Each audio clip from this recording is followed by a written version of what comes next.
SportsGrid and knows the QB is in concussion protocol. The backup has a 45 QBR against the zone coverage. The New York D has the most sacks in the league. So yeah, trust your head. It's smarter to be on SportsGrid.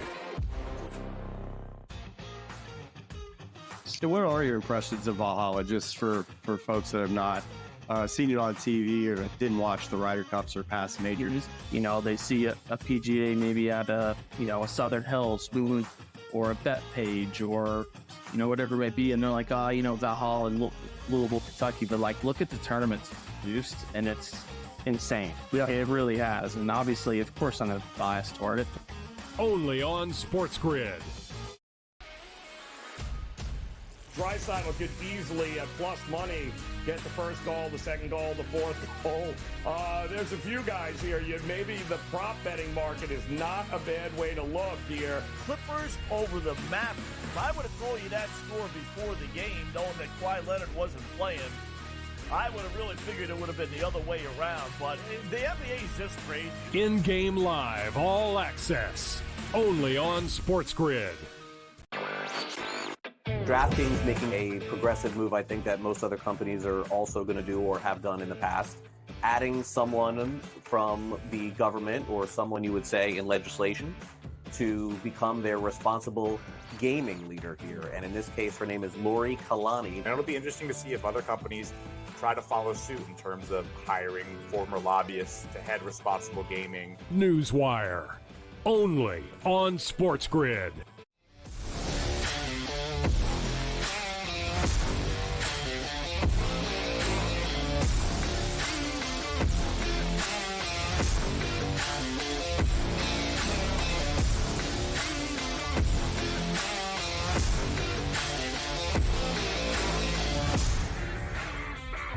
And welcome in. It's In-Game Live Prime Time on a terrific Tuesday. Scott Wetzel, Dave Sharapan for the next 2 glorious hours, taking you right up until 10 p.m. Eastern Time, watching and, more importantly, betting on the world of sports. Do we have a lot to get to today, Dave? We got NBA postseason. We got NHL postseason. We got baseball, obviously. We got same-game parlays. We got black clouds. And we got the LLs back. How about that? As the WNBA tips off tonight, starts its season. Not exactly the start that Caitlin Clark fans were hoping for. We'll get to it all, including some CC actually props. How about that? What's going on, Dave? Rocking the what is that, Celtics outfit there? Yeah, they won. Did I miss it, Dave? No, they won but didn't cover. And this is my last day for this week, so I figured I would pay homage to our S&W parlay and hoping that at least, things by the time I come back are looking good. This thing is working. We got a couple red X's, but we got one green circle in. I would love nothing more than that to be the East-West matchup in the NHL. Florida and Dallas would be perfect for business. And Celtics and Nuggets would be a heck of a way to finish and close it out. So I said, what am I going to wear? I don't have any Bruins stuff. I don't. I was going to wear the Bruins stuff. Just can't do it. So I said, all right, we'll stay in the same city. And the green pops on the camera. Celtics are rolling. That series is over. Yeah. Let's go, Panthers. Win this game tonight. End this series. Take a rest. Stop cross-checking everybody. More things, bad things. Only more bad things can happen, Wetzel, if they extend this series. I don't want to see the Bruins win this game, right? I don't need none of that. Yeah. Nope. And really, it's the same thing with Carolina and the Rangers, right? Same scenario. When you have Game 5, it's almost better to have Game 5 on the road, knowing, okay, now we got Game 6 at home. We certainly can win at home, and all of a sudden we got a 3-3 series. 3-1, it goes to 3-3 just like that in the case of Carolina Rangers, 3-0. So, you want to, if you're thinking about winning this thing, and I tell you what, I will say this, the percentages, I've been offered more, but the percentage of my initial bet with this 3-team parlay to what they're offering me now is like 10-1. I mean, I've never been offered that. We're looking at 150-1 parlays here. So we're getting some pretty decent offers if you've been following this stuff. So, yeah, it's tough. Right, tough to say no, but I'm saying no. I'm drawing a line, no hedging, roll the dice. Let's Go for the gusto. Because I got to tell you, we're sitting pretty good, Dave. And I don't want to jinx ourselves, but we're sitting, now that Denver's come back, right? I know. Temper the enthusiasm. I get it. We're good. Yeah. Just get right to the basketball tonight. Let's focus. Let's get this, Knicks, Pacers first, and then, we'll get to this WNBA because I know you're excited. You've always been a WNBA guy since we started doing the shows. I knew you would have a whole grocery list of things, but Knicks, Pacers, talk of the basketball world. You're back there in New York, and, the boys made me a Knicks fan as well. I don't know how that happened. That is not Knicks stuff at all. That is great work by all of you back there. The Knicks aren't winning tonight, are they? Come on. I got to tell you, we really do have 4 classic opposite picks. This is going to be reputation night. Opposite picks versus the public. Right? We'll start in the NBA, the Knicks, right? How could anybody possibly put American hard-earned money on the New York Knicks after watching their god-awful biggest waste of human flesh in basketball uniform performance on Sunday, right? As favorites, no less. Favorites tonight, right? You can't do it. And then you got Denver looking great. I mean, they just went to Minnesota, smattered the Teacups, and they're back home tonight, and they're only 4-point favorites, right? Then you go to hockey. I mean, Bruins, they're dead. They're the second best player's not playing. They can't get any shots on goal. There's no way in the world they're going to beat Florida. And then Edmonton, are the Oilers really going to fall 3-1 down to Vancouver? So I think we got like 4 classic opposite picks.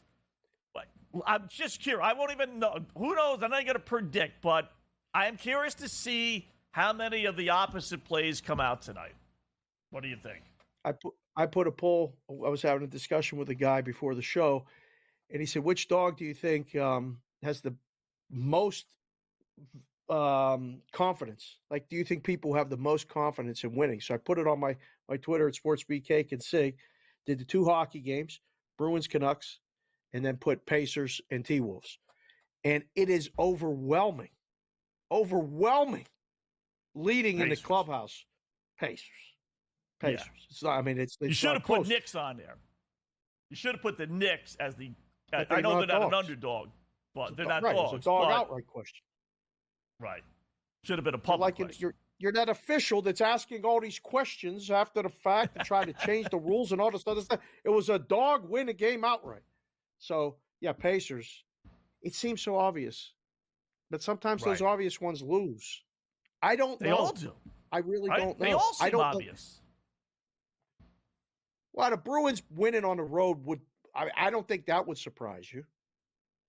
I mean, they brought their golf clubs down.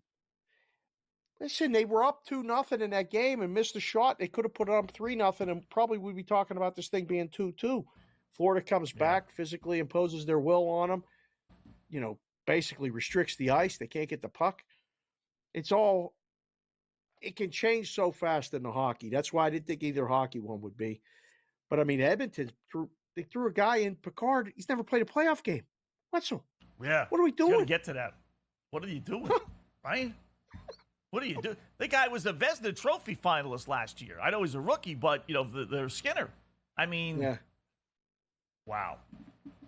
So, do we like Knicks or do we like Pacers? We going public or game just tipped off? Or we going contrarian with the Knicks? I got to watch it in game. My first thought was Pacers all day. That and Caitlin Clark. I couldn't wait to see what you came with the Caitlin Clark stuff. Caitlin Clark, you got to have something.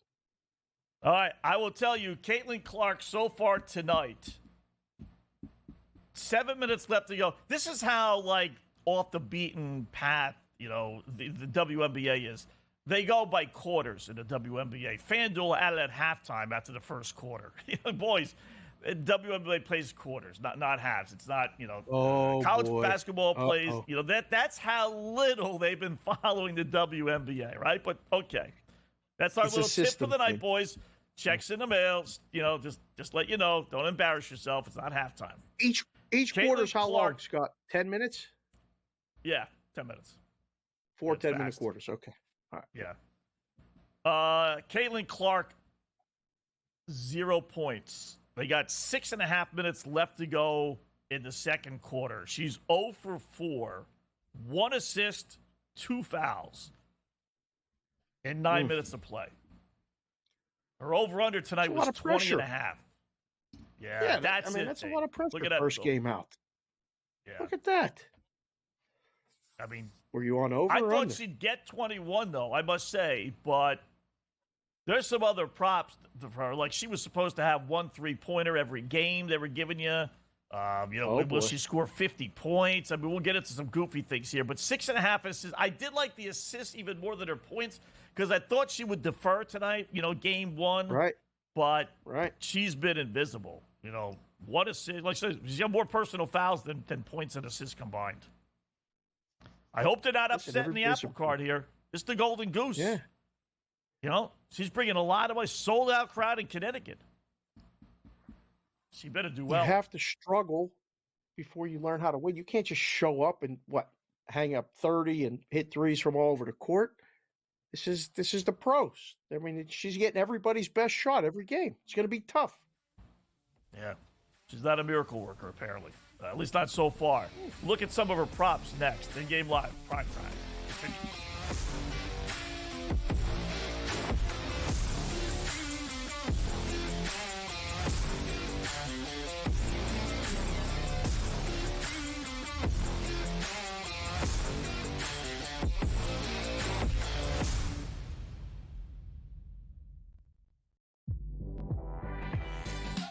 Every missed call, the entire game, whether it's a charge or a block or a deflection that was wrong or a foul that should have been called that wasn't called or vice versa. Give me a 48-minute report. And people that will understand that there's so many mistakes that the referees make over the course of the game that referees, ready folks, don't decide the outcome. Betting above the rim, only on SportsGrid. How fragile are these guys? It's amazing. They're supposed to be the greatest athletes in the world, and yet they can't walk and chew gum at the same time without getting hurt, for goodness sakes. That Trout injury really is a bummer, too, because people thought he was going to have a big year. And I look, I don't feel bad for the Angels. I don't like Mike Trout in Anaheim. I thought he should have left when his contract was up. In-game live, prime time, only on SportsGrid. Devastating loss to Georgia Tech, where they made significant coaching errors, but Miami, with all of these changes, obviously looking to churn over this roster and upgrade the talent level. Don't sleep on Rick Pitino. Listen, at the end of the day, the portal is the portal, Mike. Don't matter where you came from, it's where you're going and how much money can you get. Inside the transfer portal, only on SportsGrid. And now you have to qualify, and these majors, you got to go do it, man. And it just comes off really petty to sit up there and be like, I'm not. You know what you signed up for, so I don't like the pettiness, and I 100% think Taylor Gooch should be in the major championships. Mm-hmm. So in the same note, I'm saying this, but also it's like, hey, this is the world in which we live in right now, and you don't deserve anything.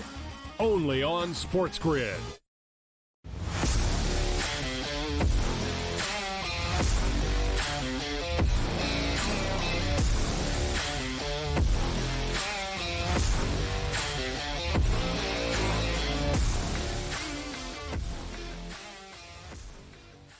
All right, welcome back In-Game Live, prime time here on the grid. Scott Wetzel, Dave Sharapan until 10 p.m. Eastern Time, just getting underway. We'll get to the Caitlin Clark props maybe at halftime. We got a little bit of a lull in the action, but we got all these other things going on right now. So, including the Knicks off to not a great start, kind of like Caitlin Clark. 16-9 Pacers over the Knicks. And, back to what we were kind of talking earlier, the line now is Knicks getting only 1.5. I'm surprised, to tell you the truth. Over under 218.5, considering this was basically a pick-em game. I thought in the end it would be like a 3. I don't know about a 4, but certainly a 3.5 point favorite, Dave. But this is one of those bets where if you bet the Pacers and they lose, you say, I knew it. This had sucker written all over it. Or you bet the Knicks and they lose, and then you're like, what am I, an idiot? They lost by 40 points on Sunday. Well, what's going to change? They're still without all their good players. So it's kind of like pick your poison. Whatever you do, the opposite will no doubt turn out. But right now, good start by the Pacers. Yeah, good start for sure. I'm locked in on the hockey, so I'm going to have the guys in our ear, and whoever's watching this game, keep an eye on us and tweet at us too. We got a lot of people, on the social, keeping us aware of different bets and different things. So I'm not going to get too much in depth with this one in the first half. This is one of those ones where if you like the Pacers for the game, I think you have to think about the Knicks in the first half, right? The Knicks get the best effort. The way the pattern of the game's kind of been going on, unless it's Mother's Day, and when they got smoked from the beginning and just never came back. Them in the Knicks first half, Pacers for the game. Some people told me today they like Pacers first half, Pacers for the game.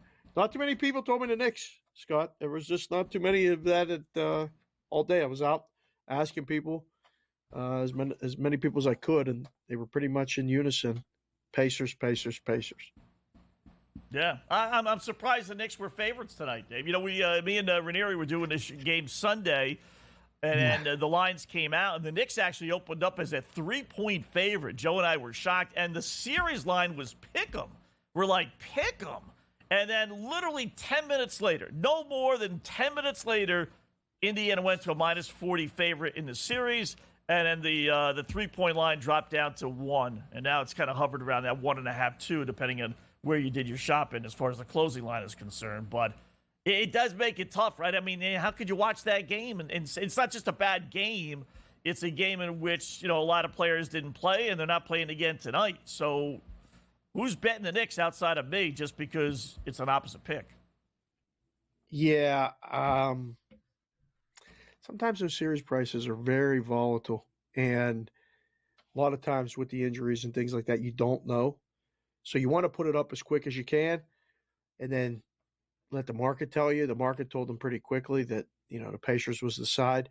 When you look at the trends, the Knicks, 2-5 against the spread, last 7 home games, 13-7-1 against the spread, last 21 games, playing on one-day rest. Does that apply to today?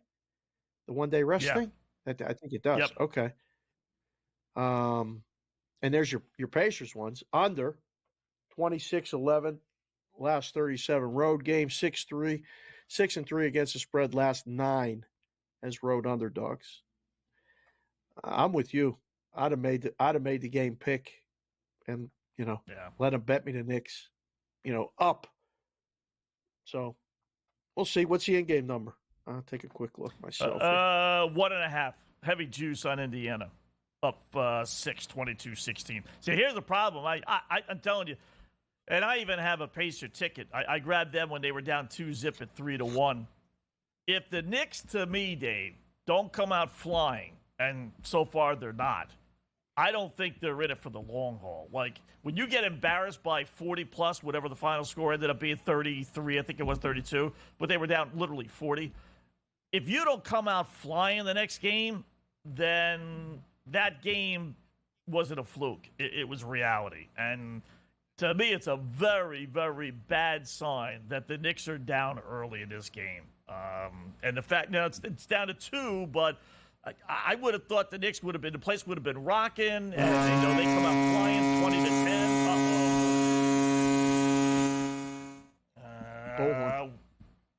What do we got? Boston versus Florida. Panthers goal. Wow. Panthers goal.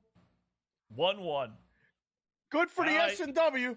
Just saying. It is good for the S&W. That's the S&W goal. All right. I'd be happy if you told me it was Matthew Tkachuk who scored. Was it the It was Tkachuk? not.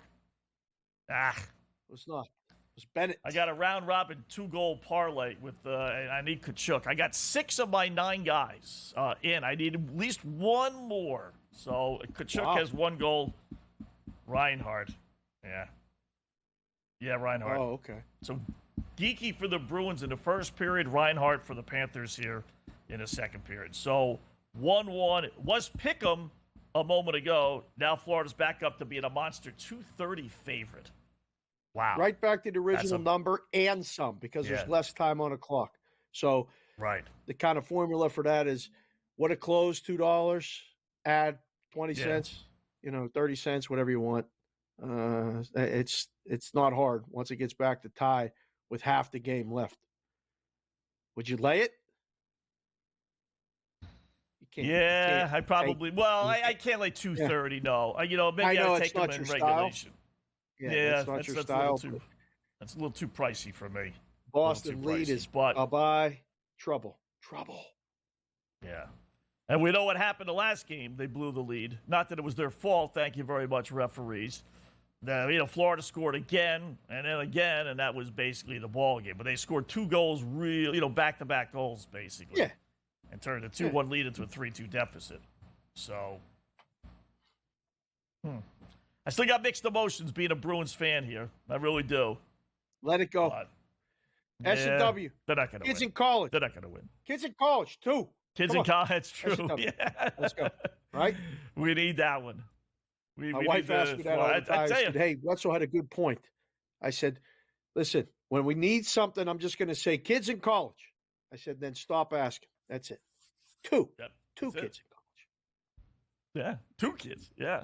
Sorry, Bruins fans. We got to be from Florida. I tell you, if Florida clinches tonight, they're really going to be offering us, it's 10-1 right around now, the price. But you know what? Keep offering, FanDuel. We're not buying. We're not buying.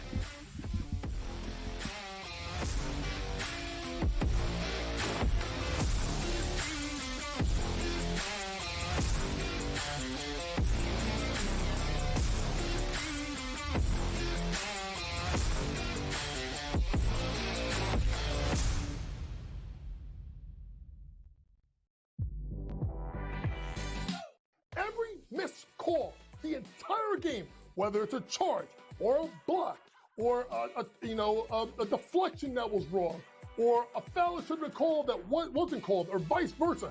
Give me a 48-minute report. And people that will understand that there's so many mistakes that the referees make over the course of the game that referees, ready folks, don't decide the outcome. Betting above the rim, only on SportsGrid. How fragile are these guys? It's amazing. They're supposed to be the greatest athletes in the world, and yet they can't walk and chew gum at the same time without getting hurt, for goodness sakes. That Trout injury really is a bummer, too, because people thought he was going to have a big year. And I don't feel bad for the Angels. I don't like Mike Trout in Anaheim. I thought he should have left when his contract was up. InGame Live, prime time, only on SportsGrid. Devastating loss to Georgia Tech, where they made significant coaching errors, but Miami, with all of these changes, obviously looking to churn over this roster and upgrade the talent level. Don't sleep on Rick Pitino. Listen, at the end of the day, the portal is the portal, Mike. Don't matter where you came from, it's where you're going and how much money can you get. Inside the transfer portal, only on SportsGrid. And now you have to qualify, and these majors, you got to go do it, man.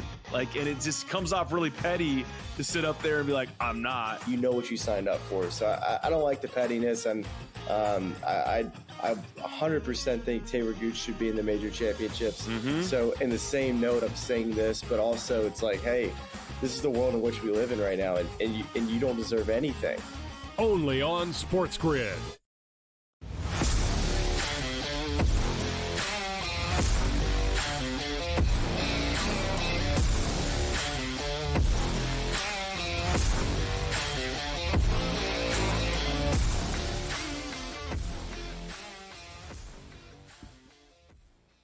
All right, welcome back. InGame Live, prime time here on the grid. Scott Wetzel, Dave Sharapan, keeping an eye on all the action. Just checking to see how many points Caitlin Clark has now.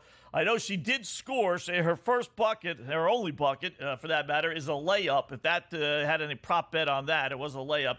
She's 1 of 5, 2 points, 1 assist, 1 steal, 4 turnovers. And 2 personal fouls. So she continues to have, at least now, as many personal fouls as she has points. That's not a good start.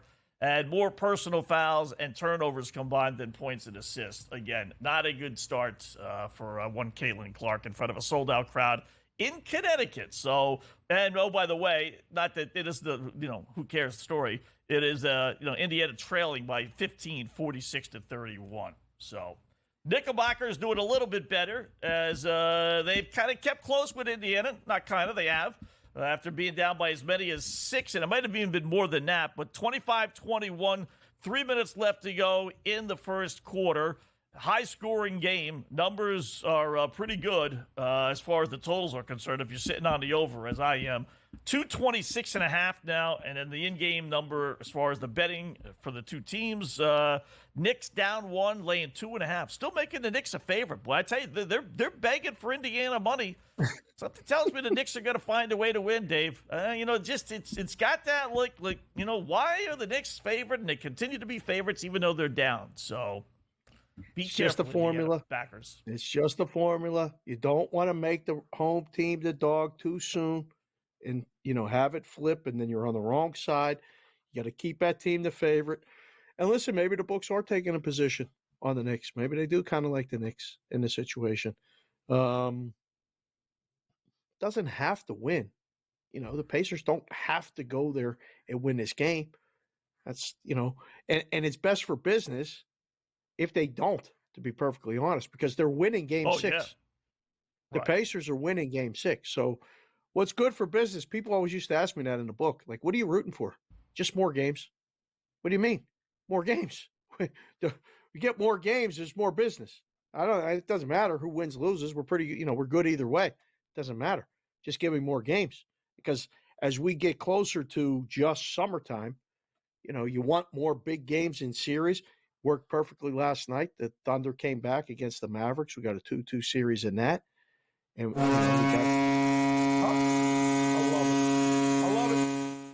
I love it.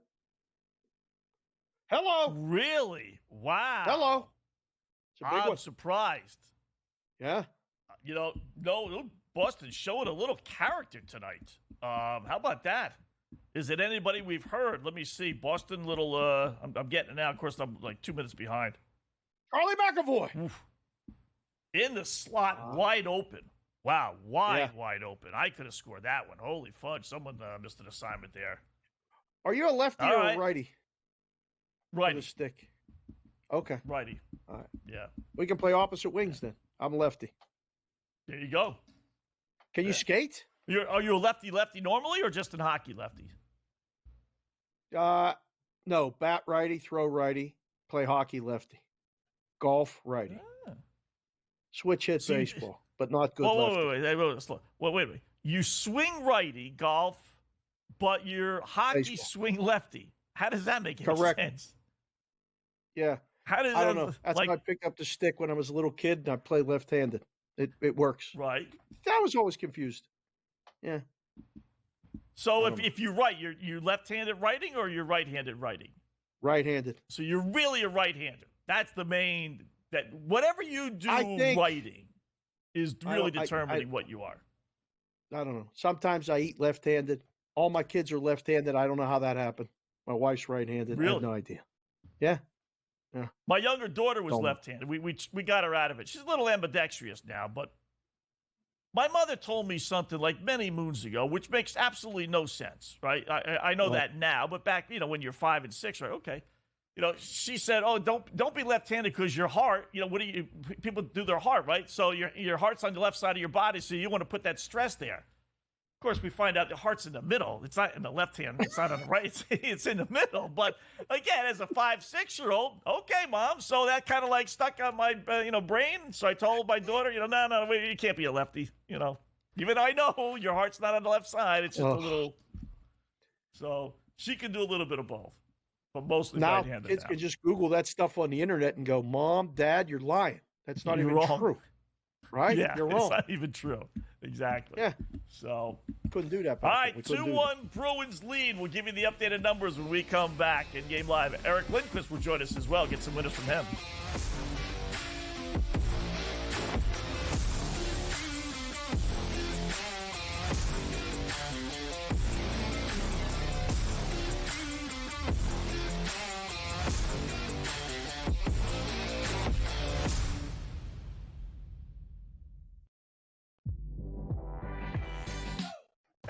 missed call the entire game, whether it's a charge or a block or a deflection that was wrong or a foul that should have been called that wasn't called or vice versa.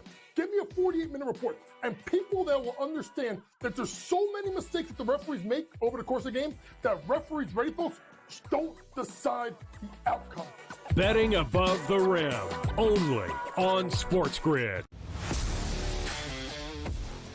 How fragile are these guys? It's amazing. They're supposed to be the greatest athletes in the world, and yet they can't walk and chew gum at the same time without getting hurt, for goodness sakes.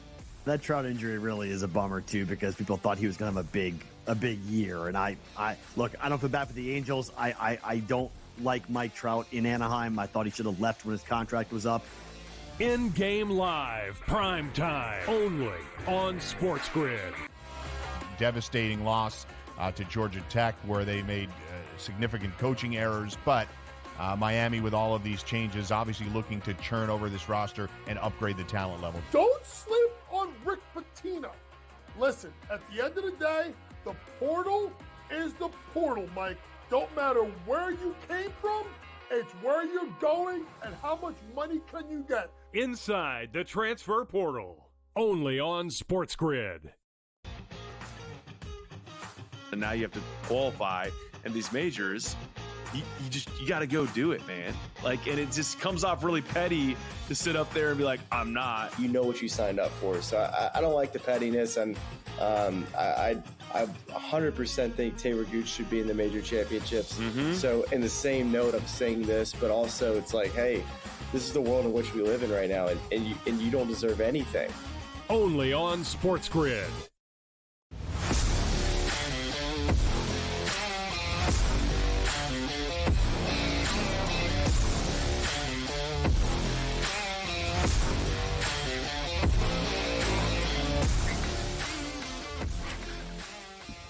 All right, welcome back. InGame Live, prime time here on the grid as Scott Wetzel and Dave Sharapan take you to 10 p.m. Eastern time. We got hockey, we got NBA, we got baseball, WNBA, we got Black Clouds, we got same-game parlays. We'll get to all over the next hour and a half, including our first guest, Eric Lindquist, joins us, a fantasy betting analyst for Stokastic.com and OddsShopper.com. You see him from time to time. He's been on quite, a couple times before. So, what's going on, Eric? How are you tonight, my friend? What's on your plate this evening? Guys.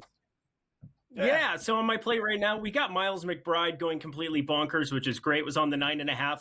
Thought that they were going to make a change in that starting unit. We've also got some injury news waiting in the wings coming up later on. I was able to get a small play in on a couple of the assist props for some of the guys on the Timberwolves side before they ripped them off the board. Now they're starting to trickle back a little higher. Mike Conley definitely in doubt of missing this game tonight. A late add to the injury report with an Achilles injury. So while it's not good for my Timberwolves in hopes of them winning this game, it's definitely going to be good for me and potentially profitable here being on some of those assist props. Sir, last time we had you on, things were really looking up and very exciting for the Timberwolves, and things have kind of taken a turn. They go home up 2-0. Just a little. I'm just saying. It's just a little. Slightly. I was yet. nervous then. You think I'm nervous now? I'm pretty nervous. It's I would brutal. think so. That was my next question. How do you feel about them winning? I mean, the series price is around -160. It's not out of the realm of possibility. They can win the series, right? I mean, they don't even have to win tonight. They can still win the series. No? Yeah, they're going to go back home to play a game 6 no matter what. But, Dave, it doesn't feel great right now. I'm just going to throw that out there. Nikola Jokic back to doing Jokic things. Murray looks healthier. That's kind of the big deal for me is Jamal Murray, as this series has gone along, has just found ways to avoid some of that ridiculous defense that he was getting his way from Jaden McDaniels, Nickeil Alexander-Walker. Mike Malone made a lot of really good adjustments, a lot of high pick and rolls, a lot of opportunities to really open up the floor for Murray and Jokic in that two-man game. And it's paid dividends because Aaron Gordon's getting wide open shots, goes 100% from the field there in game 4. Some absolute ridiculousness that we saw there. But hey, 4 straight road wins. I would love to see that be 5. So if we could keep that going, that'd be useful. But for me, it is still very uncomfortable going back to altitude, going back into the lion's den of the defending champs. You mentioned Conley might not play, so who should we be concentrating on props-wise then to take up some of his numbers? Well, there's going to be one guy that you're going to get a late add to FanDuel, to DraftKings, to everywhere else. It's going to be Nickeil Alexander-Walker, I believe, with almost 100% certainty, ends up getting the start in the event that Mike Conley sits. I'm also pretty confident in the fact that Mike Conley, being a late injury add in a Game 5, he's a veteran. I think he's really at risk of missing this game, and you also have potential limitations that could exist for him as well. For me, that was more of what I was targeting there, is that thinking that even if there's a limitation, you're getting advantageous numbers, positive EV on some of those overs of assist props. But look for Nickeil Alexander-Walker potentially as a late add, even a Kyle Anderson. I know that these are not the most popular names when you're betting 3.5 points, 4.5 points, but money is money, and I think that that's definitely a spot you want to be paying attention to. Did you pay any attention to the NBA draft and what went down with all that stuff? Like, that is crazy to me. It's like talking about tanking and odds and all this other stuff. How'd you feel about, I mean, not just Atlanta getting the one, but like, how is this all going to shake out? Well, not only that, but Toronto is putting on a masterclass of tanking, trying to do everything they possibly could, and they end up losing their pick. So it was an absolute insane run out for them. Atlanta Hawks getting the one out of the middle of obscurity. I do think that this really helps out. I mean, this isn't the best draft in terms of the top tier talent. This is no Victor Wembanyama sitting at the top of the draft as Zion Williamson. But at the same time, with Trae Young, you now can package that pick or other things along with it and try to really revamp your franchise if you're Atlanta. So they're in a great spot. I also think San Antonio, with the 4 and the 8, this is something that I'm really going to entertain getting early to the party on the San Antonio Spurs, making big swings. When you have the 4 and the 8, you have tons of money. They have barely anybody on the books. They have Victor Wembanyama, still rookie money. They could really build, not a super team per chance, but the West, I feel, is more wide open than the East in a lot of ways going forward. What an unbelievable opportunity for Popovich here going forward. Knicks, first game on the board. Eric, leading, believe it or not, after being down at least 6. It may have been even a couple more points than that, but leading at 38-32 to finish out the first quarter. Just ended 70 points in the first quarter. I thought the Knicks would come into this game saying, all right, we can't run and gun with these guys. We just have too many injuries. Let's walk the ball up the court, guys. But clearly that's not the case. Knicks now 4.5-point favorite. What do you think of the game going on so far? So far, the Garden is alive. This was one of the things that's just hard to quantify. When you're a data guy and all of a sudden you hear through the TV how insane a crowd is, it's an enjoyable atmosphere to be listening and tuning into. But this Knicks crowd is bringing them along. Jalen Brunson looked a lot better in the Game 4, but also having to just play few minutes there, I think that probably helped him out for his profile in this Game 5 if they're going to play him 44, 45 minutes in this spot, which I kind of expect them to.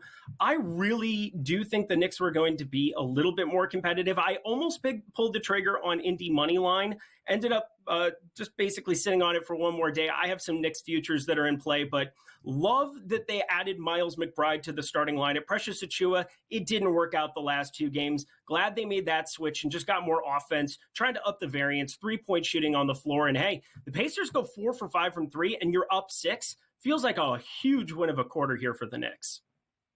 That is a good start for them. Good starts, bad starts. Does it even matter? The Celtics and what they're doing, and tomorrow night, like, they're 15-point favorites in the closeout game. Cleveland, It's been fun. It's been pretty much done. And is anybody beating the Celtics? When you got all these numbers and formulas and all these other things, where are we sitting for a challenger for the Celtics? They're not really there other than Denver, potentially. I mean, my Minnesota Timberwolves, as much as I like them, they would be pretty heavy dogs here in this spot. I think that this is definitely an opportunity for anybody that wants to jump in on the Celtics to fire it up now, because it's not going to get any better going forward. They're going to wipe the floor with Cleveland tomorrow. Donovan Mitchell in danger of missing. Karis LeVert now also in danger of missing. Played really good minutes for them. He can be a guy 19, 20 points a game. So if you're paying attention to the injury reports, which is a lot of betting NBA, you definitely saw some value there early. I jumped in on 15. This thing could be 18. 18 in a second round NBA playoff game come close. I see it coming. I promise you, it can get there for sure. You know, it's amazing. I don't doubt the injuries. I really don't. But, how does Donovan Mitchell play, 2 days earlier, scores 33 points, plays 40-plus minutes, and then all of a sudden, 2 days later, he can't play at all. And now they're talking about him, again, not playing, for the rest of the series. I mean, how does that happen? He didn't, twist his ankle in the final seconds, Eric. I mean, it's frustrating. It really is. And I like the Celtics, root for the Celtics, but that is just so weird. Scott, I'm 100% with you. Donovan Mitchell played himself into probably calling his shots in the offseason.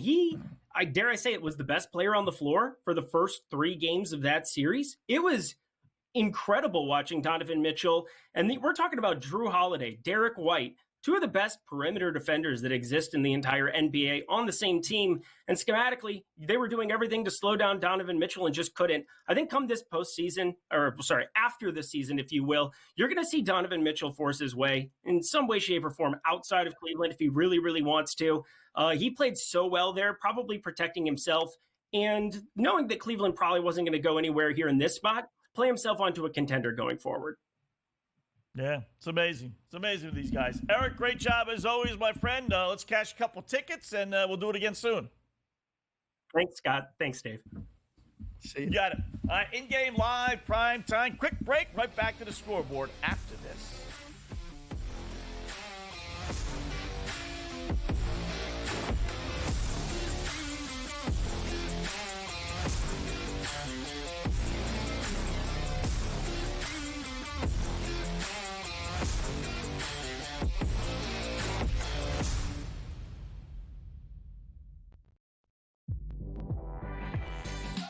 Every missed call, the entire game, whether it's a charge or a block or a deflection that was wrong or a foul that should have been called that wasn't called or vice versa.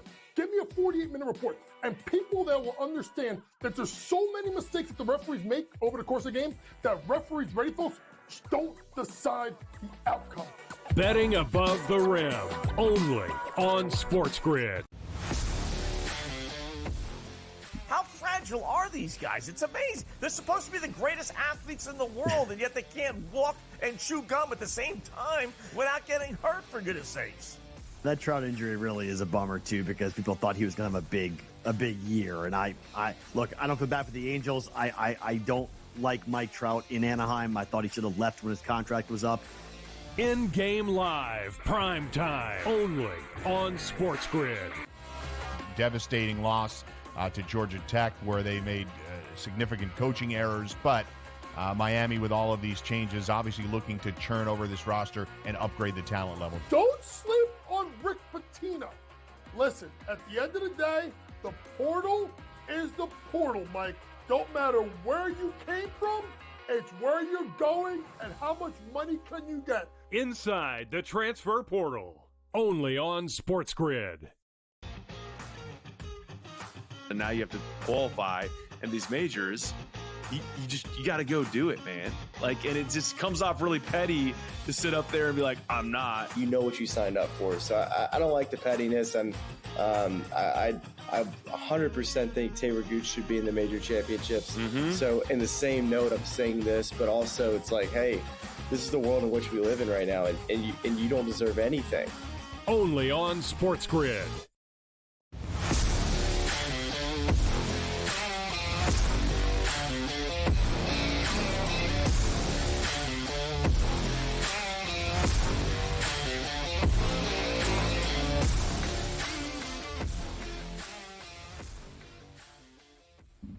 All right, welcome back In-Game Live, prime time here on the Grid, hour number 1. Thanks to Eric Lindquist for joining us there, oddshoppers.com. So check him out. Feel free to do that, and we'll no doubt have him on again. So got a couple of plays from him as a Minnesota fan, rooting for the Teacups, and then we'll see what happens as 4-point underdogs later on tonight in Denver, Game 5 of that series. We do have an update there from Connecticut. The Sun, just to do due diligence, 49-39 over the Indiana Fever. Caitlin Clark, really the main story. Who cares if Indiana wins or loses, right?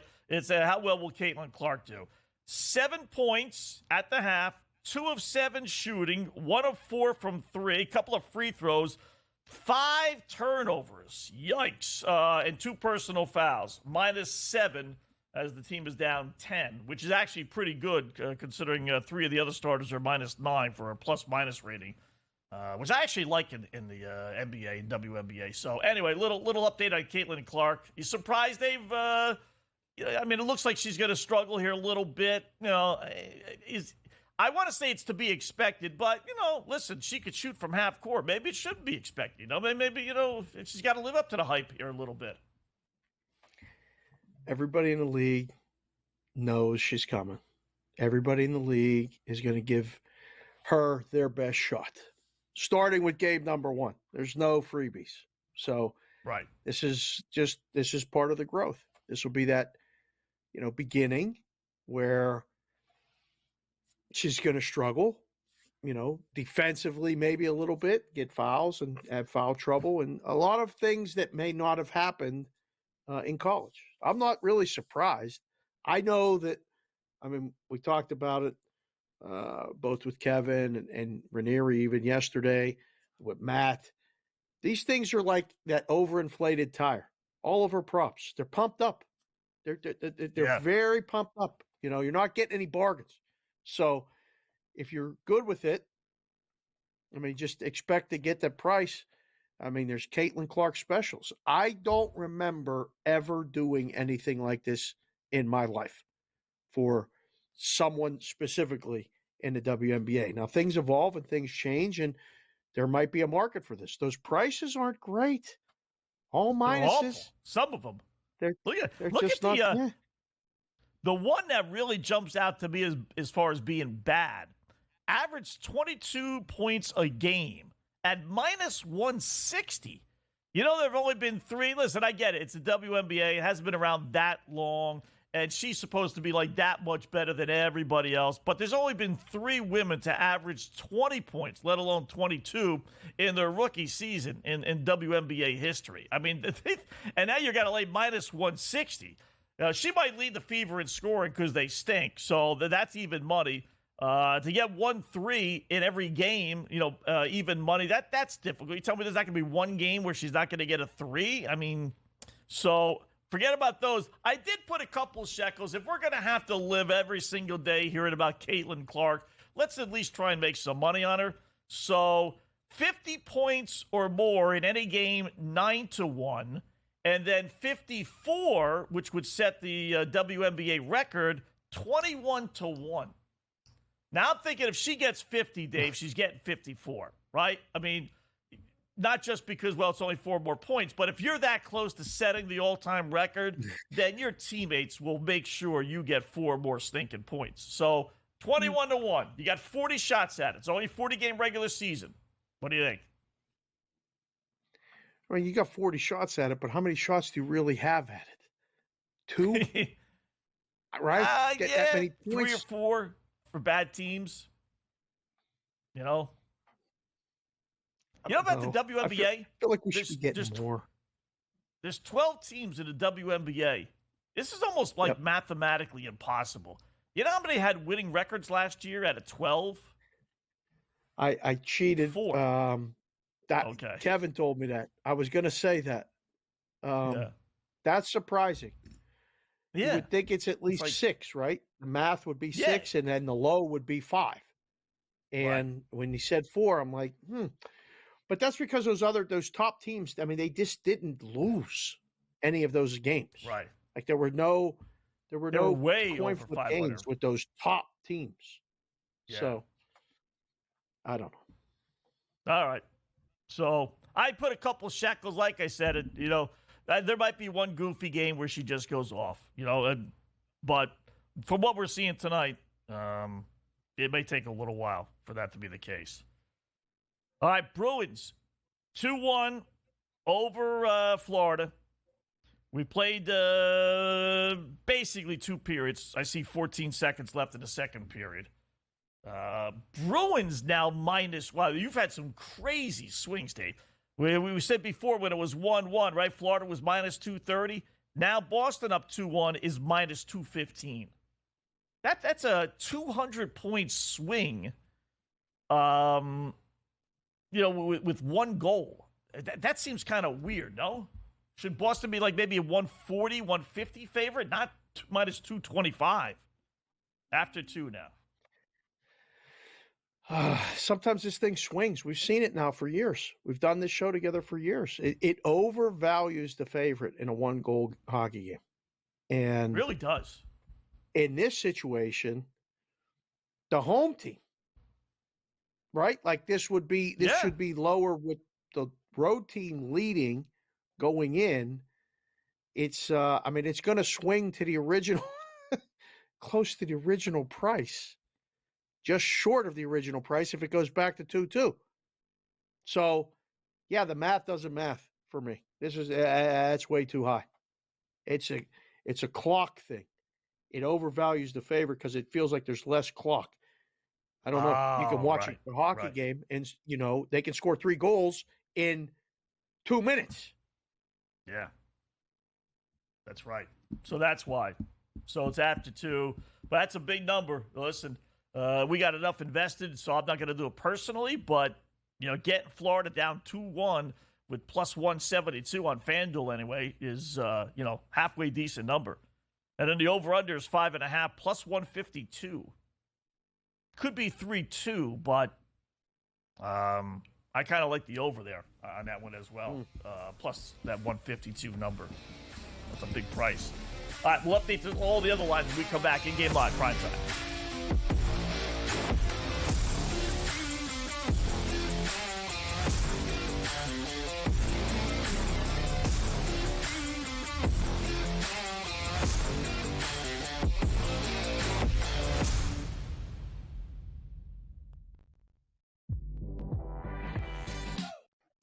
Missed call the entire game, whether it's a charge or a block or a deflection that was wrong or a foul that should have been called that wasn't called or vice versa. Give me a 48-minute report. And people that will understand that there's so many mistakes that the referees make over the course of the game that referees, ready folks, don't decide the outcome. Betting above the rim, only on SportsGrid. How fragile are these guys? It's amazing. They're supposed to be the greatest athletes in the world, and yet they can't walk and chew gum at the same time without getting hurt, for goodness sakes. That Trout injury really is a bummer, too, because people thought he was going to have a big year. And I don't feel bad for the Angels. I don't like Mike Trout in Anaheim. I thought he should have left when his contract was up. InGame Live, prime time, only on SportsGrid. Devastating loss to Georgia Tech, where they made significant coaching errors. But Miami, with all of these changes, obviously looking to churn over this roster and upgrade the talent level. Don't sleep on Rick Pitino. Listen, at the end of the day, the portal is the portal, Mike. Don't matter where you came from, it's where you're going and how much money can you get. Inside the transfer portal, only on SportsGrid. And now you have to qualify, and these majors, you got to go do it, man. Like, and it just comes off really petty to sit up there and be like, I'm not. You know what you signed up for. So I don't like the pettiness, and I 100% think Taylor Gooch should be in the major championships. Mm-hmm. So in the same note, I'm saying this, but also it's like, hey, this is the world in which we live in right now, and you don't deserve anything. Only on SportsGrid.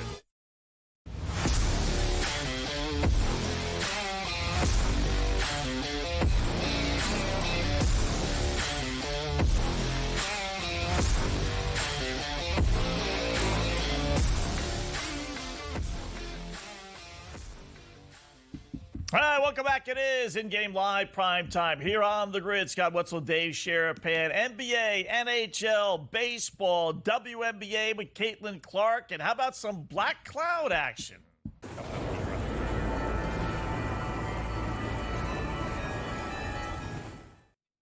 Ah, yes, this is the play that cannot possibly lose. So you double, triple your normal play, whatever it is. We're going to go to the baseball diamond to find our great play tonight, Dave. We're going to use the San Diego Padres laying a 1.5 against the Colorado Rockies, who somehow or another have won 4 in a row. The chances of this team winning 5 straight games. No, they might not win 5 more games the rest of the entire season. They're that bad, right? Padres 11-5 against the Rockies over the last 2 years.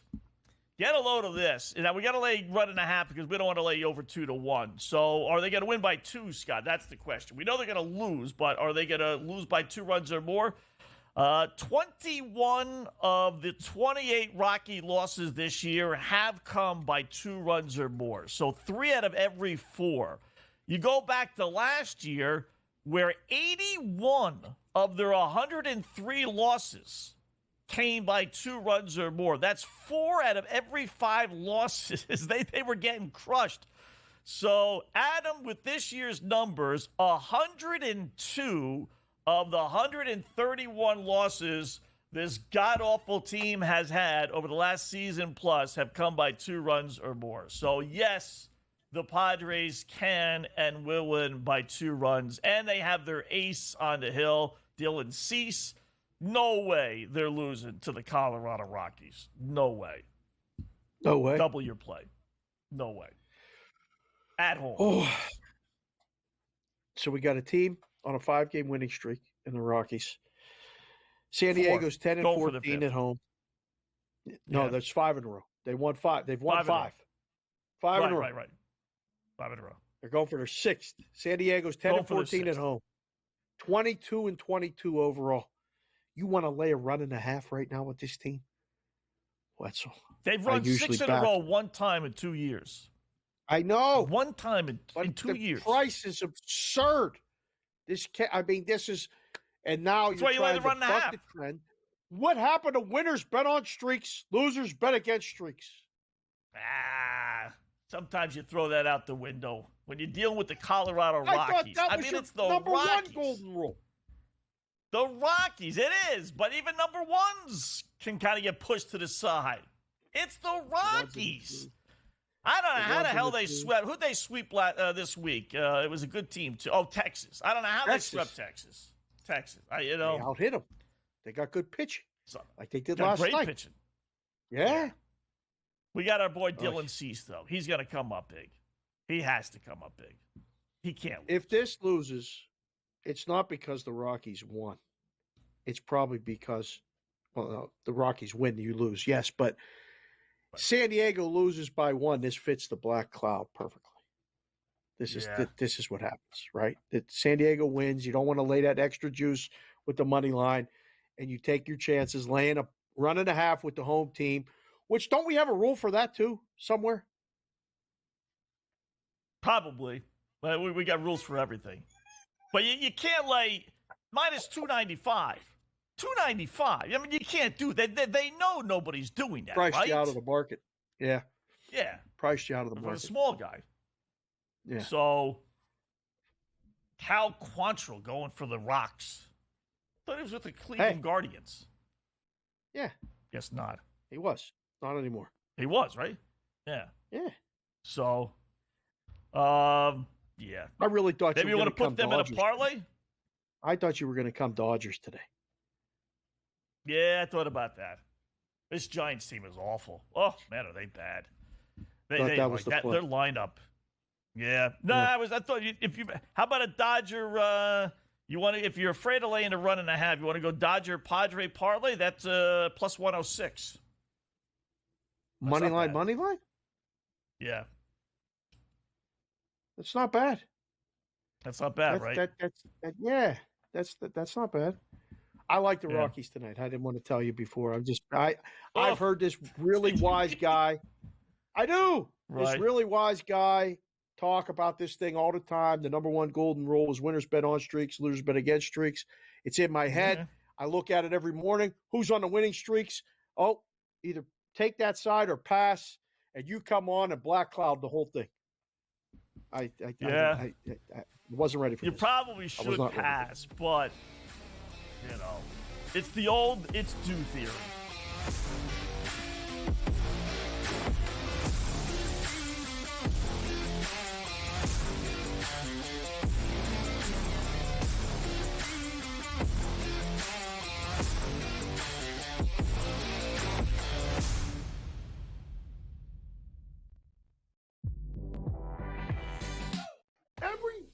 call the entire game, whether it's a charge or a block or a deflection that was wrong or a foul that should have been called that wasn't called or vice versa.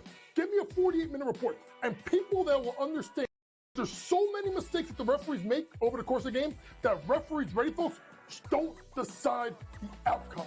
Betting above the rim, only on SportsGrid.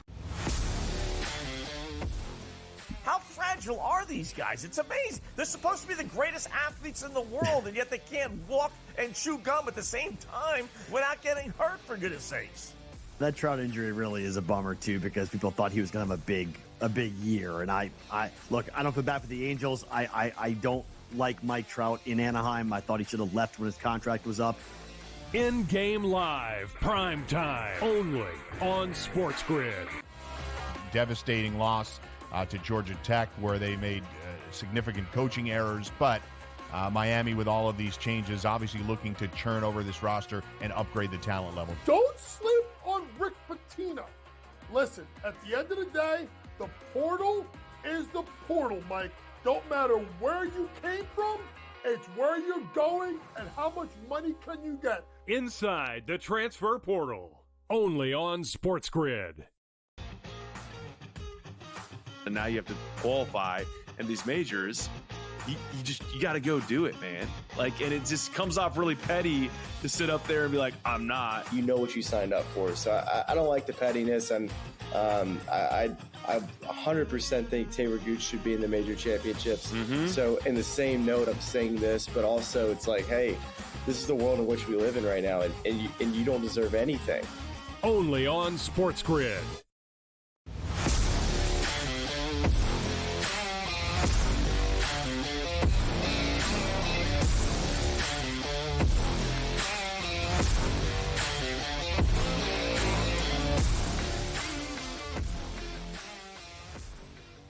All right, welcome back. InGame Live, prime time here on the grid. Scott Wetzel, Dave Sharapan. Hour number 2 of our 2-hour extravaganza. Looking at the NBA, shocker in New York as the Knickerbockers up double digits. We got a shocker on the ice as the Bruins actually lead 2-1 after 2, heading to the third. Shocker in Connecticut, and that Caitlin Clark is playing like, well, I won't say crap, but she's got 10 points. She is up to 10 at least, but she's got about 15,000 turnovers.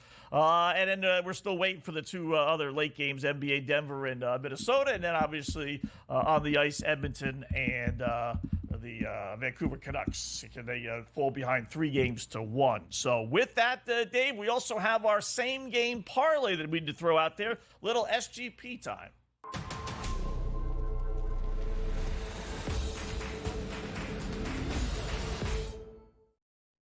All right, just mentioned it. Second hockey game, Vancouver and Edmonton. And we're going to continue the opposite pick approach tonight because I think the whole world's on the Edmonton Oilers, and I'd rather be on the side of Vegas than the whole world. Let's grab Vancouver, plus 168 to win at Edmonton and take a shocking 3-1 lead. We got a third-string goaltender in there for Vancouver who's playing lights out. Edmonton now goes to the backup goaltender for some crazy reason. So let's go over 6.5 goals as well. And then we're going to use both teams to score in the first period, plus 160. I'm not worried about Edmonton. I think they're going to come out flying. Maybe Vancouver, and then we're going to really bump it up. We're going to go both teams to score in the second period as well, plus 110. Add it all up. It's a nice fat, almost 15-1 parlay. What do you think? Kind of like it. Not bad, right? Like the over. Yeah, the over's been pretty good. If you like the over, you have to think for sure the second period, both teams score. I like that. Worried about the first period, but the way this game and series has started, that's the one that's going to get us, I think. Or Edmonton is going to do with the goalie change, all the controversy at the end of the game, with the Slash and McDavid and all this other stuff. They're going to get a couple calls. They're going to get a couple power plays early, and, Edmonton wins the game. So I think the left side is the side we got to worry about. Right side of that parlay, strong side. All right. I kind of agree with that. You got to worry a little bit about Edmonton. I know they're going to come out flying. I figured with the goaltender, and what do you think? Calvin Pickard. I don't know how much you know of him, but he's getting the start in goal for Edmonton tonight to not the Stuart Skinner. Desperation, down only 2-1. What do you think?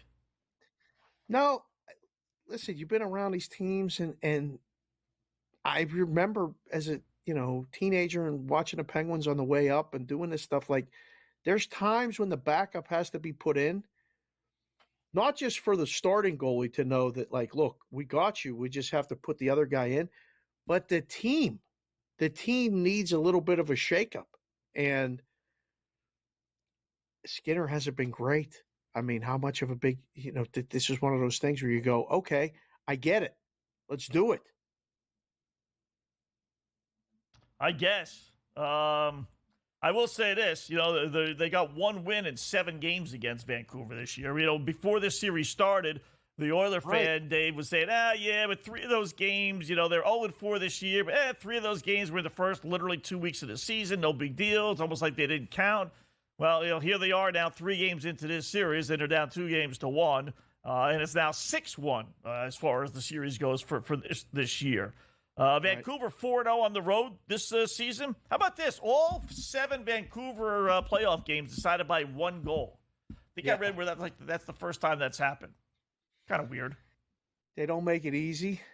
And, when they get a lead, they kind of sit back and play that old school cross the red line, dump it in. Don't even chase, one man deep. Let the other 2 play high and sit back and let them come to you. So it's quite the sweat. All right. But I mean, you just said it. The team trends. The Canucks are 7-2 in their last 9 versus the Oilers. I mean, come on. It's amazing. How do you lay 210 or 200 knowing that? That's a tough one. I call that in the business. That's an uncomfortable lay. It's not. You go up there to the counter and you put up a 205 to win 100, and you're like, I'm not sure. I don't know. I don't feel good about this. And again, I'm good with them changing the goalie. They know better than anybody. It's sometimes you need that spark. Sometimes you need that, like, look, when I was playing, and you see it now, I mean, in the league and pretty much when the backup goalie plays, sometimes that makes everybody play a little bit different. Like, look, we got to play for this guy. This other guy got pulled because of us, and now you got to block that extra shot. You got to do all that stuff. So it's a good move for Edmonton. We'll find out if it helps. I still like Vancouver. It's got to be a number, right? Where they it doesn't make any sense. Like, if these 2 teams, if you took off the jerseys and didn't even say where they were playing, and you had one team face another team that you beat 6 out of 7 times, I don't think the team that lost 6 would not only be a favorite, but a minus 205 favorite, 2-1 favorite, right? So this is all based on people thinking public team Edmonton, no way in the world they're going to lose 2 in a row and fall 3-1 down against non-public team Vancouver, right? No, this is just one of those situations where you just look at the numbers and they say one thing. If you just take the numbers as for what they say, you end up with a line like this. This would be one of those ones where I'd be in a room or with somebody and we'd put it up or talk about putting it up. And the other guy working with me would say, like, oh, numbers, power ratings, everything says minus 200. Yeah, okay, let's put up 180. Maybe. Let's put up 175. Just because the numbers say it, that's why they play the games, right? They were this big of a favorite last game. I watched the entire game last game.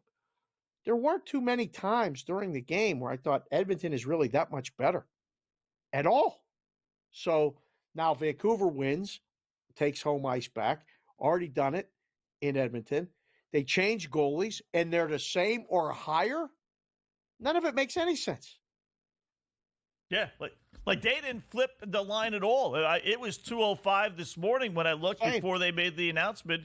You put you and I in goal. Well, what's the difference? We're making Edmonton a 205 favorite because everyone's betting Edmonton. I never liked playing goal. Did you like playing goal? I never liked playing goal. Although street hockey, I was really good, but I didn't like playing goal on the ice. I did not like it. Yeah, I could have been a world-class goalie had I stuck with it. I got to tell you, that stopping the pucks with all that equipment on. Yeah, I could have done, but I was so good. You were at probably the regular... really good getting out in front on the top of the crease and taking away angles. But I didn't think. Yes, Did you go post to post? Did you have good lower body movement? You could get down and get back up quick. You like that? No, I never could figure out how to turn my ankles so I could skate to my left or skate to my right. I still don't know how these guys do it. How do they do it? Skates don't skate sideways. I was falling over half the time and leaving an open net. And finally, I can't do this, guys. I can't go sideways. Not good. How do they do that, Dave? Do they turn their ankles?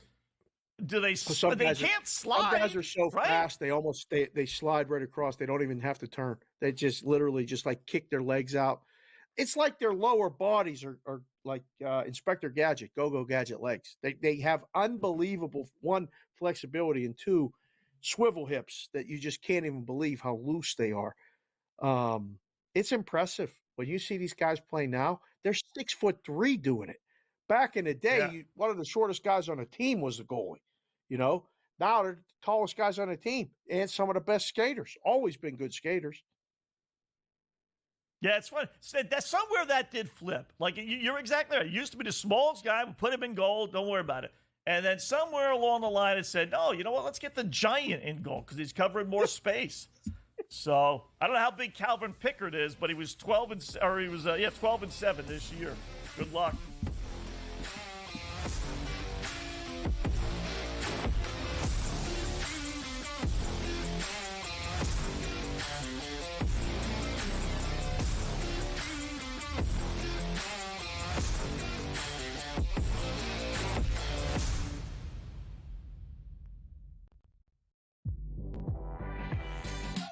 Every missed call, the entire game, whether it's a charge or a block or a deflection that was wrong or a foul that should have been called that wasn't called or vice versa.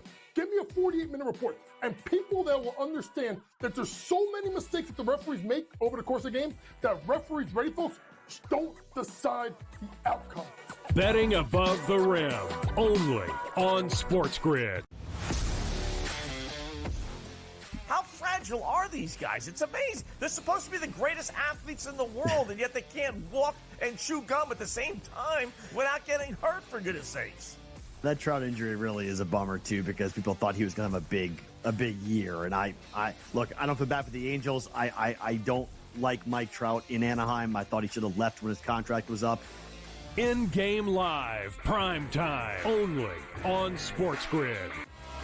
Devastating loss to Georgia Tech, where they made significant coaching errors. But Miami, with all of these changes, obviously looking to churn over this roster and upgrade the talent level. Don't sleep on Rick Pitino. Listen, at the end of the day, the portal is the portal, Mike. Don't matter where you came from, it's where you're going and how much money can you get. Inside the transfer portal, only on SportsGrid. And now you have to qualify, and these majors, you got to go do it, man. Like, and it just comes off really petty to sit up there and be like, I'm not. You know what you signed up for. So I don't like the pettiness, and I 100% think Taylor Gooch should be in the major championships. Mm-hmm. So in the same note, I'm saying this, but also it's like, hey, this is the world in which we live in right now, and you don't deserve anything. Only on SportsGrid.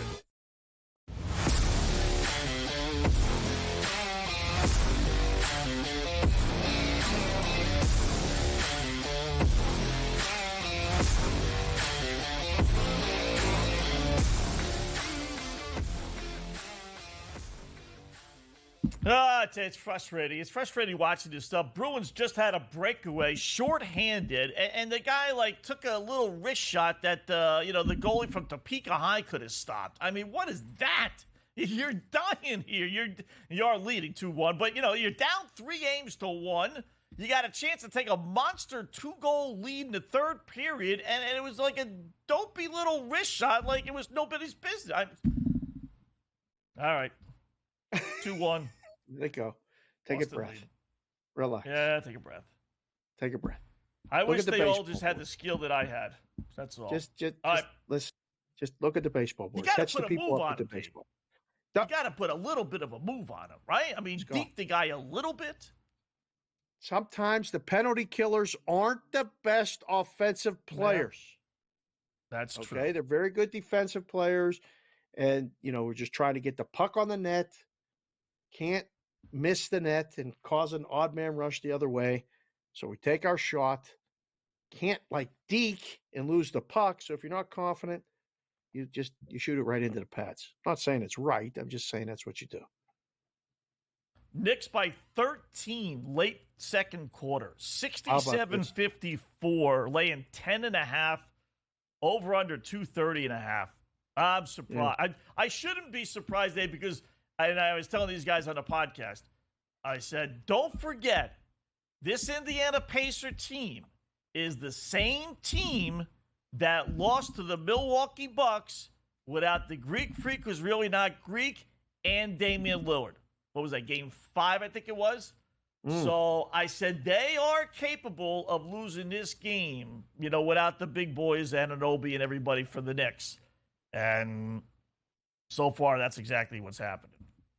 Right. So, Pacers lose this series.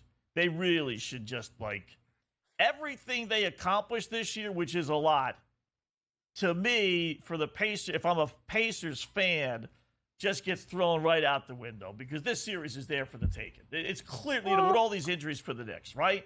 Hold on. I mean, the Knicks are the 2 seed, yes, and there's a lot of injuries and all that other stuff, but it's not like it's just a shoo-in. I mean, they're in the second round of the playoffs. This is a good season that has potential to be excellent, and they can win. They're winning game 6. If they don't win tonight, pack it up.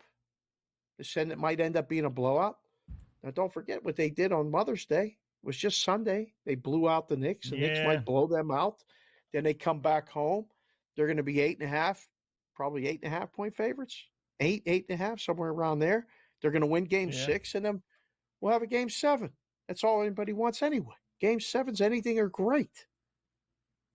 But you don't get opportunities like this, right? I mean, you played a Bucks team you had no business beating, but no Giannis, and for the most part, a wounded or no Lillard. So, okay, that happens. Now you got a Knicks team that, is missing 3 of its best players, literally. And you got to beat these teams. Could they still win this game even? Yes, I get that. But to be down 19, to give up 69 points to a Knicks team that's got a bunch of nobodies in the start, and McBride and Hartenstein, DiVincenzo normally comes off the bench. Hart stinks. You got Brunson with 28 points. 28 points, guys. Here's a little thought there, Indiana Pacer fan. You might want to double. How about that little thought? Maybe double Jalen Brunson. He's got 18 shots. He's 12 of 18. Keep on giving the ball to Dopey DiVincenzo, who's 2 for 10. Don't even guard the dude. Go ahead. Take your shot. Knock yourself out. We're going to double team Brunson. Nope. Not the Pacers. You sound like a coach on the sideline. You sound like a coach right now. You're getting upset. Take a deep breath. Or a guy who bet Indiana tonight. Actually, I bet the Knicks. I actually bet the Knicks tonight. I did. But, bad coaching and bad basketball is bad. I'm telling you, man, opposite picks versus the public. I'm telling you, we're looking right now at least a split with the Knicks winning and the Bruins winning so far. So, anyway. Any baseball action tonight? You think the Bruins hold on? I shouldn't say that. Tonight I would like to see them hold on. I think they do. Swayman had 14 saves in the second period, 3 in the third. He's on top of everything right now. I think the only way Florida scores is they get another power play or Boston turns it over. And I don't know. Swayman has that look tonight. Like, you got me 2. It's all we need. I was only giving up 1. Yeah. That's big. They're taking a lot of dumb penalties. Right? They just forechecked what's-his-face, Bennett in the face. I mean, they did. Can't do that. No, Third period up 2-1. I mean, you just can't do that. Reds, Diamondbacks. Peel? You got baseball tonight? Yeah. Good for you. How about that? Yeah. Reds. Yeah. Reds. Pre-game. I got the Astros. I did like the Astros. 71%. Did you see this computer? Sometimes this computer hits me with these percentages. They're an underdog in the game. 71%. Wow. Okay. How did they figure that? I don't know. Yeah, we'll have to ask. The computer knows something we don't. I don't know. That's actually good. You know, why have a computer if they're just going to give you, percentages that you and I can figure out on our own? So nice to see the computer like, okay, even though they're underdogs, there's a 71% chance of winning. Hunter Green pitching. Yeah. And that's why. Royals Mariners. Anything? I wasn't sure about that game. Let me see the pitching matchup. Which one was that one? Royals. Walker and I'm Gilbert. starting to bet that Kansas City team. I mean, Royals. Yeah. Oh, wait, Royals Mariners. Yeah, right. I do like Walker. Oh, Gilbert's pitching, though. But I'll still take a flyer on Walker. They've gone over Seattle like 8 straight games now. So I'm waiting for that 3-1 Seattle, loss or win. Did you see that kid catch 2 foul balls on consecutive pitches last night in Seattle? No, I missed that. 2 foul balls. Really? Back-to-back pitches down the left field line. Snag them both. Wow.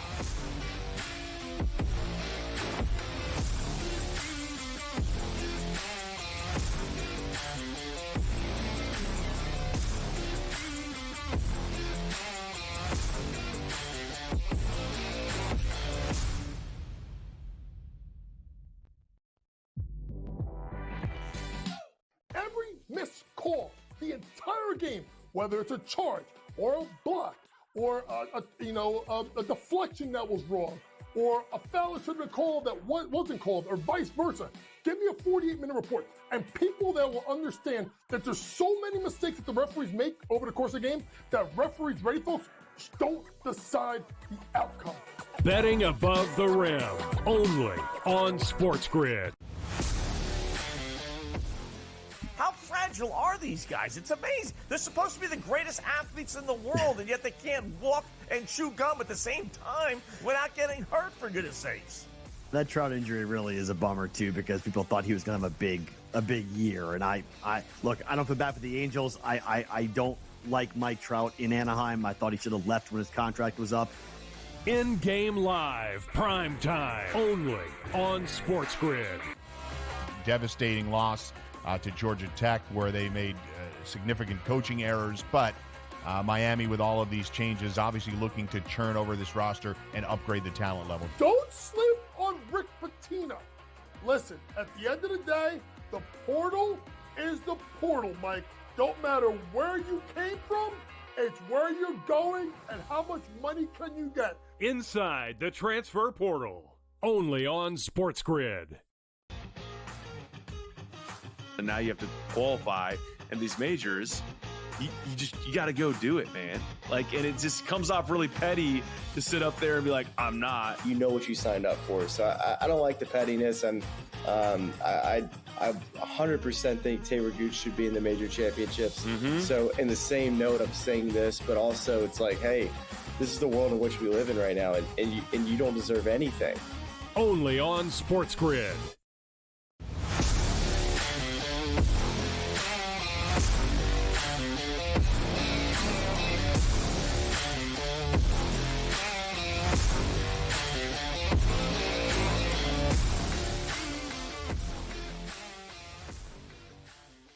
All right, welcome back. InGame Live, prime time here on the grid. Scott Wetzel, Dave Sharapan. Just checking out the little baseball action tonight. It's got actually a halfway decent slate of games there, Dave.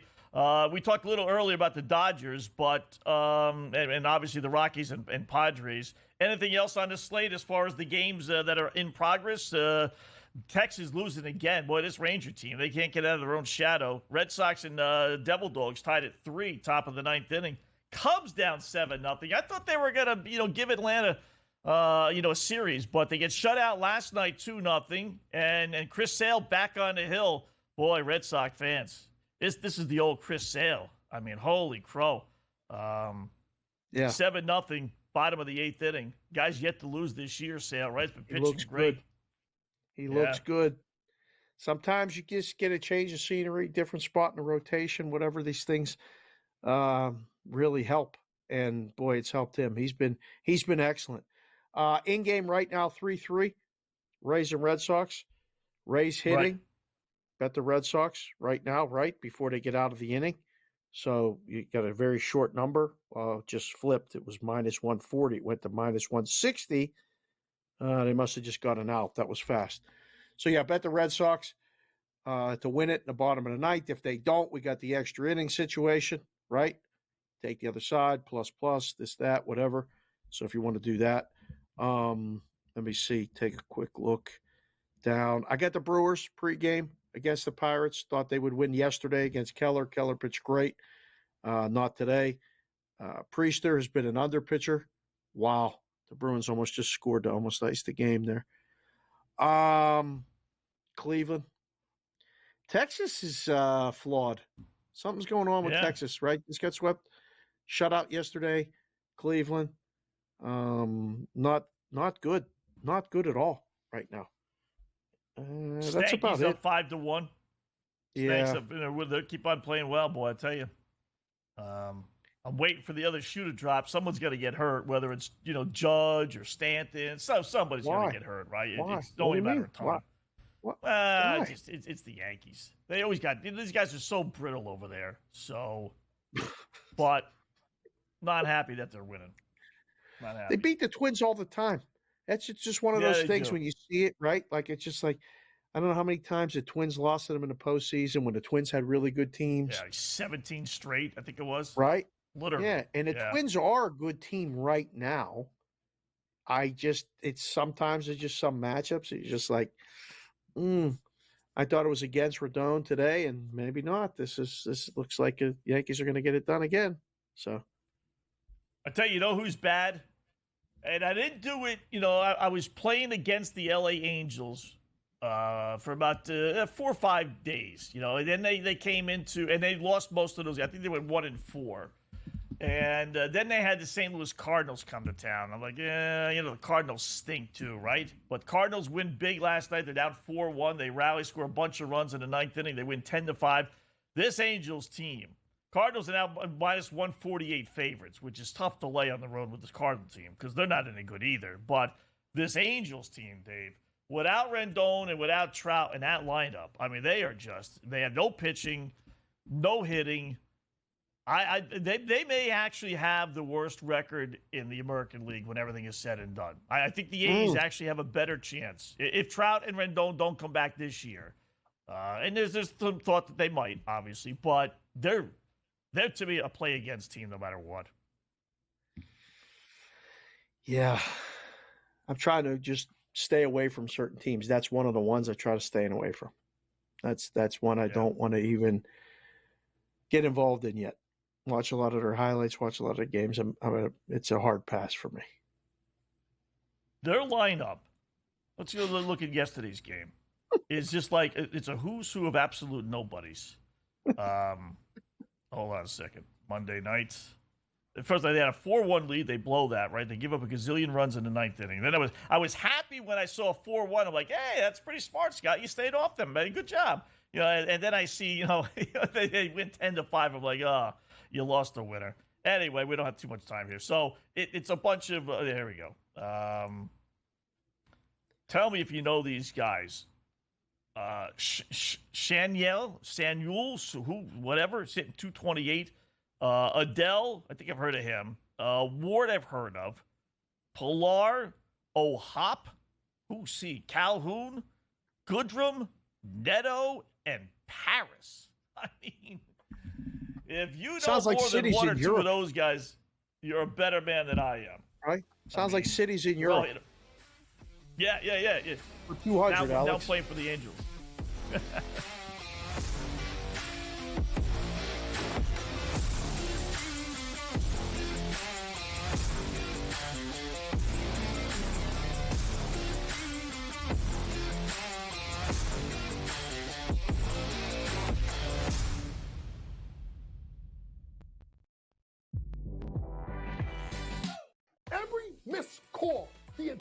game, whether it's a charge or a block or a deflection that was wrong or a foul that should have been called that wasn't called or vice versa. Give me a 48-minute report. And people that will understand that there's so many mistakes that the referees make over the course of the game that referees, ready folks, don't decide the outcome. Betting above the rim, only on SportsGrid. How fragile are these guys? It's amazing. They're supposed to be the greatest athletes in the world, and yet they can't walk and chew gum at the same time without getting hurt, for goodness sakes. That Trout injury really is a bummer too, because people thought he was going to have a big year. And I look, I don't feel bad for the Angels. I don't like Mike Trout in Anaheim. I thought he should have left when his contract was up.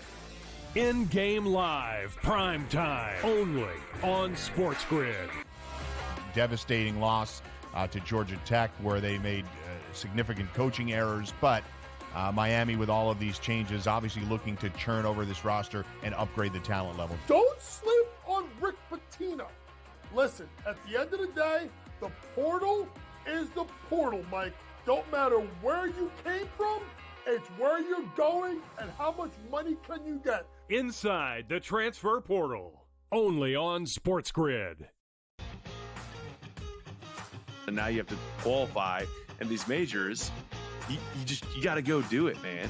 Like, and it just comes off really petty to sit up there and be like, I'm not. You know what you signed up for. So I don't like the pettiness, and I 100% think Taylor Gooch should be in the major championships. Mm-hmm. So in the same note, I'm saying this, but also it's like, hey, this is the world in which we live in right now, and you don't deserve anything. Only on SportsGrid.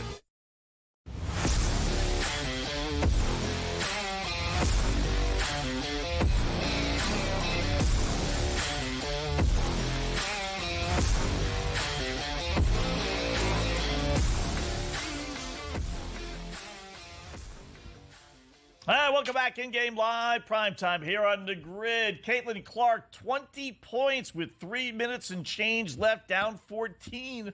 Her prop was 20.5. We need one more lousy, stinking point at a KKCC, actually. There you go, 20.5. And I wonder, I'm sure who's betting the under on that, so I'm curious to know what the number will be next time out, how high they'll go. So we'll keep an eye on that. Florida's on its 5,000th power play. Scott Wetzel, Dave Sharapan here until midnight Eastern time. Talking a little hockey here with our good buddy now, George Kurtz, who's no doubt watching the hockey. Bruins up 2-1. Good gravy. Florida just nearly tied it. What's going on, George?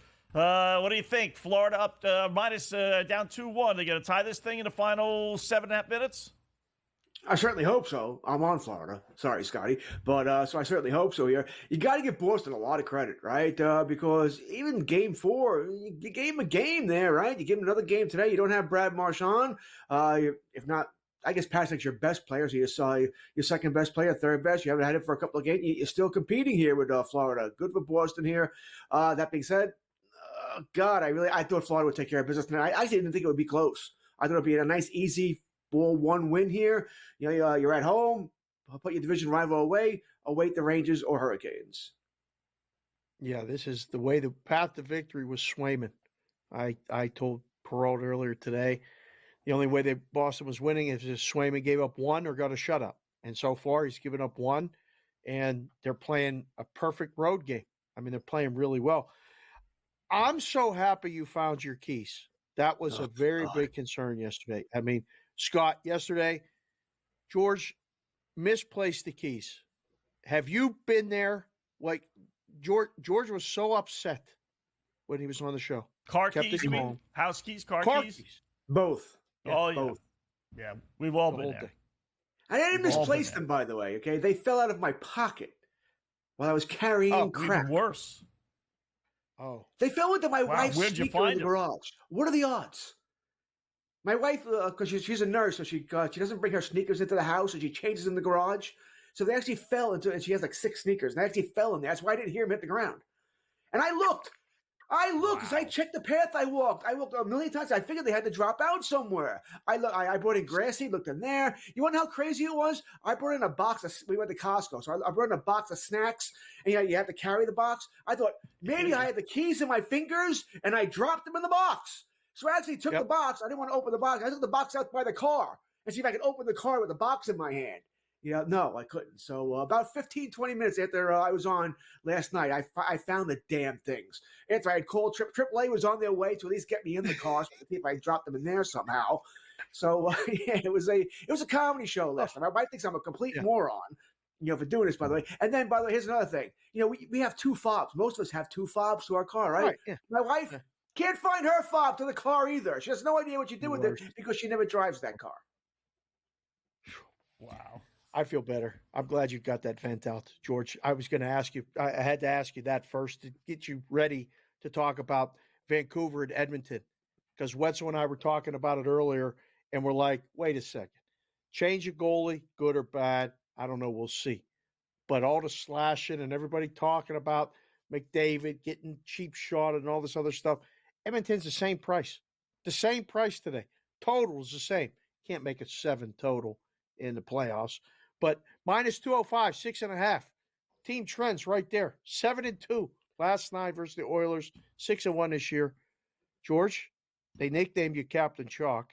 I kind of like that. Are you laying it? You're not laying it, are you? Calvin Pickard? You're talking a journeyman here. We're not talking the Vegas Golden Knights last year where they had Quick, Brossoit, Aiden Hill, and where they had all these goalies. Pickard is not any of these guys. So I'm a little surprised, Dave, that they did this. I'm not shocked because, let's face it, Skinner has not played well. He's letting in goals that can't go in there. Maybe he's lost complete confidence here. But suppose Pickard gets lit up at 3 goals in the first period tonight. What are you doing? Right.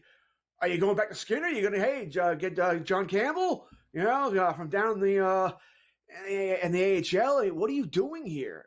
They better score goals tonight. They better score goals. I think Vancouver's in their heads. I think you heard Leon Draisaitl make that comment to the game last night about the goalpost is not good goaltending and all that. So I think it's all in their heads. All the pressure's on Edmonton. Because a lot of us had them moving on here, that they would be maybe represent that team from Canada, maybe finally win the Stanley Cup for the first time since '94, or '93 actually. So I don't see it. I think we're getting goals tonight. I'm on the over again, and I'm looking at the first period. When it goes up to 7.5, I want to see how many goals we're at. Do I hit the 7.5? I think it's going to be a 5-4 game, 6-3. I think we're getting a whole bunch of goals tonight. You realize McDavid, if you want to take him to get 2+ points, it's like minus 165. 2 points. What? That's crazy. Wow. Absolutely crazy. You got to take 3 points to get plus money here. I think he might get that. I think McDavid is going to try his best to control this game. By the way, you mentioned the hit to McDavid. All right, Susie got his suspension. Fine. That's probably the way it should be. Why didn't Zach Hyman get suspended? He cross-checked Susie right in the kisser as well and drew blood, stitches, and all that. Yet we're not talking about it. There's not as clear a video as the one on the McDavid, but it's there. You can see it. Yet nothing. This is what the NHL is always amazing to me. I think they got it right with Susie, by the way. I think he deserved the game, sure.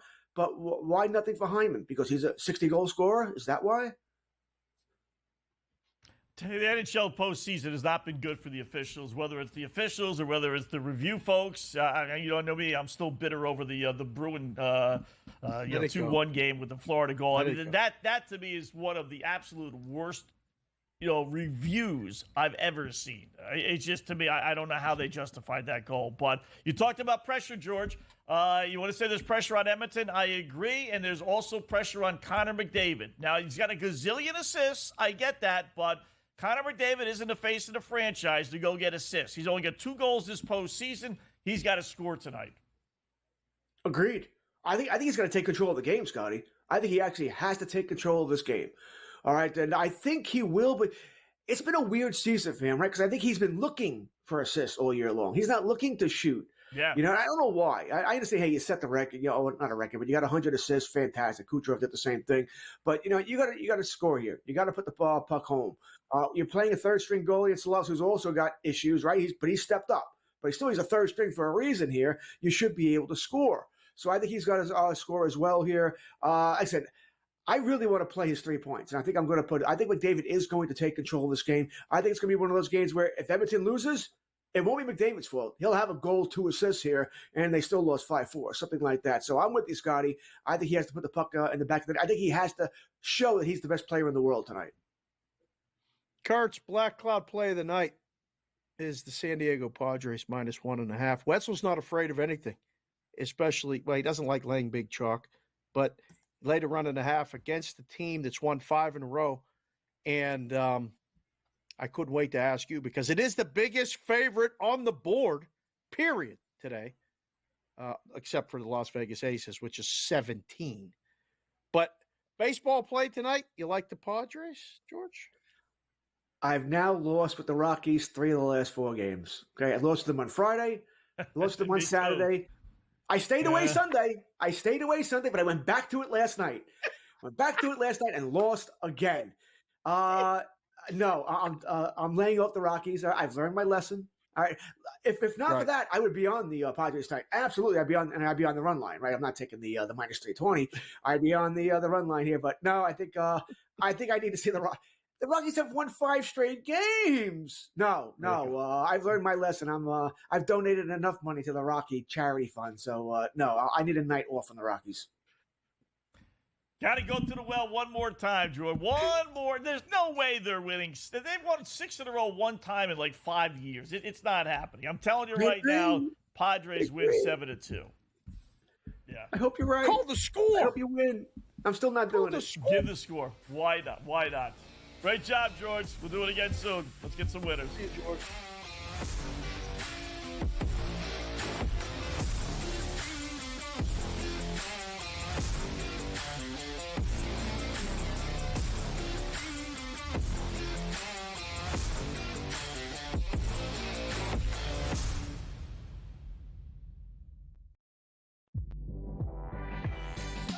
Every missed call, the entire game, whether it's a charge or a block or a deflection that was wrong or a foul that should have been called that wasn't called or vice versa.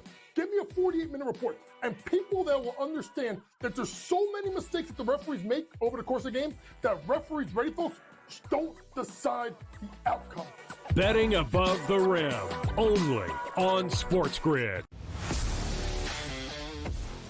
How fragile are these guys? It's amazing. They're supposed to be the greatest athletes in the world, and yet they can't walk and chew gum at the same time without getting hurt, for goodness sakes. That Trout injury really is a bummer, too, because people thought he was going to have a big year. And I look, I don't feel bad for the Angels. I don't like Mike Trout in Anaheim. I thought he should have left when his contract was up. InGame Live, prime time, only on SportsGrid. Devastating loss to Georgia Tech, where they made significant coaching errors. But Miami, with all of these changes, obviously looking to churn over this roster and upgrade the talent level. Don't sleep on Rick Pitino. Listen, at the end of the day, the portal is the portal, Mike. Don't matter where you came from, it's where you're going and how much money can you get. Inside the transfer portal, only on SportsGrid. And now you have to qualify, and these majors, you got to go do it, man.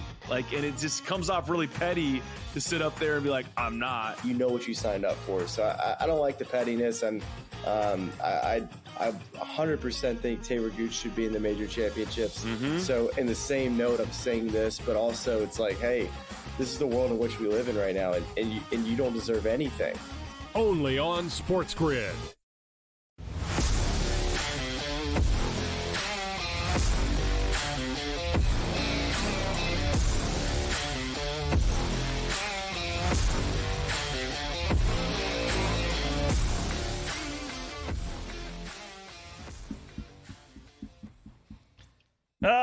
The news keeps on coming from bad to worse, although worse would be the Bruins losing. But Connecticut beats Indiana, as we all figured, 92-71, so the Fever don't cover. More importantly, Caitlin Clark fails us 20 points. How do the boys in bed? They even know the WNBA. There you see it. The line was 20.5. 20.5. I don't even think our next guest, Cam Stewart, bet the under. Yeah. Everybody was on the over. I'm on the under. He does. Yes. God Scott, bless you know me. I do the opposite. I know, of it. you're contrarian. I'm opposite picks. You call yourself opposite picks? I'm opposite picks too. Or opposite picks red, or whatever you want to call me. I'm opposite picks. Told George, why are you betting against Colorado? They're a hot team. Sports. Anyway, Florida just pulled their goalie. What are we doing tonight? Well, let's see, boys. Opposite picks. I don't know what you feel. I'm taking the Timberwolves tonight. That's my game in the NBA. Yep. I think they rebound tonight. They really let me down. Hey, when you're wrong, you're wrong. I thought I thought if they won Game 3, they're gonna sweep them. But I like them tonight. That's what we're gonna do. And in the hockey game, I'm taking Edmonton in reg on the 3-way line, and I will take them also -1.5 as well tonight. I'm looking to the over with these goaltenders, but still haven't figured it out. Dave, we're on a little bit of heater in the NHL right now. I don't want to get away from this stuff. We had Dallas last night, Carolina. Yep. Let's keep the party going. Yeah, same. I had Dallas and under. That worked out good. It made it close at the end, but that's fine. So, Camp, did you look at the baseball for what's left on the board tonight? Because we had a little bit of a discussion. Like you said, you had the Rockies last night. Scott's on the Padres on the run line. Winners bet on streaks. Losers bet against streaks until you use them as the Black Cloud play of the night. So we have rules that apply most of the time, but not all the time. I don't know what he's doing with this. Can you make a case for taking the Rockies again tonight, Cam? Yes. Why not? They're winning hockey games. You get baseball games. You get a price. I don't like, what? Sometimes, Dave, you just got it right. Hey, I was wrong last night with Kansas City, though. Like I had the Royals. They didn't win. So other than that, it was a great night. You can't win them all, but even bad teams. Look at Oakland. Like, they make people money. Baseball's one of these weird sports. When I started betting, I remember a guy told me, he goes, just bet dogs every day. Just find your dogs and bet them. Now, if you're betting a favorite, it's got to be like under 40 cents. I don't know. I was just little things that stuck in my mind. And I know there's differences for certain games and certain situations, but even the crappiest teams in baseball are going to win like 60 games. And the prices are nuts. Like, even when the Dodgers lose, say you lay like 500. If you're one of those, like, you can only put them on alternate run lines, super parlays, and other stuff. Like, you lose one game, you're like losing 4.5 bets. That's not my style. Yeah. I got enough problems. Dave knows that. Right. I'm sticking to what works, and I bet more underdogs. I really like the Timberwolves tonight for some reason. I don't know how you guys feel about it. That's the game that jumped out to me. Come on, I agree. Score so I can get out of this.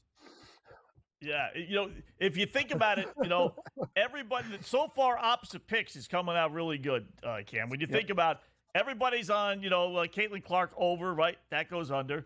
Everybody's on Florida Panthers to finish off Boston, and they're down 2-1 late in the game. Everyone's on Indiana because the Knicks stink, and the Knicks are up double digits.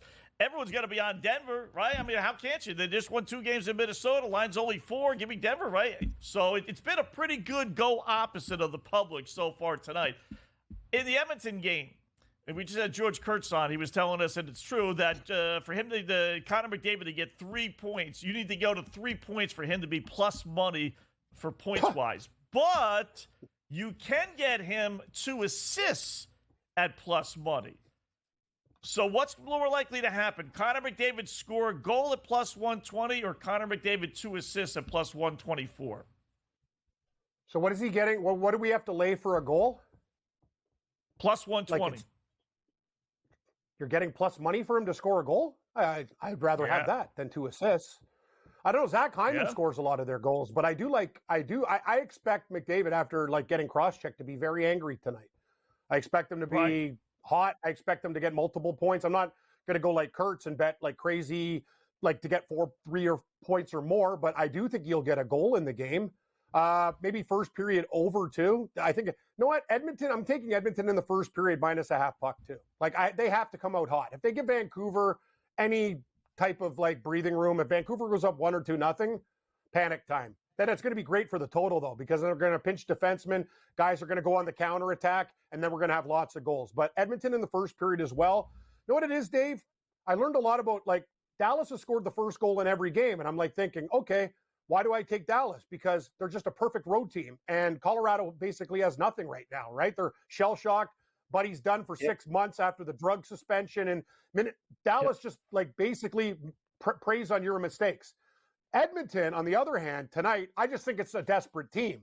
Like, they have to come out and, like, literally go up 2-3-0 on Vancouver in this game. I think it's urgent that they score early. So I will not take them on the money line because it's going to be like minus 190, but you lay the half and you lay a little bit of juice. That's what you do. So give me Edmonton in the first period as well.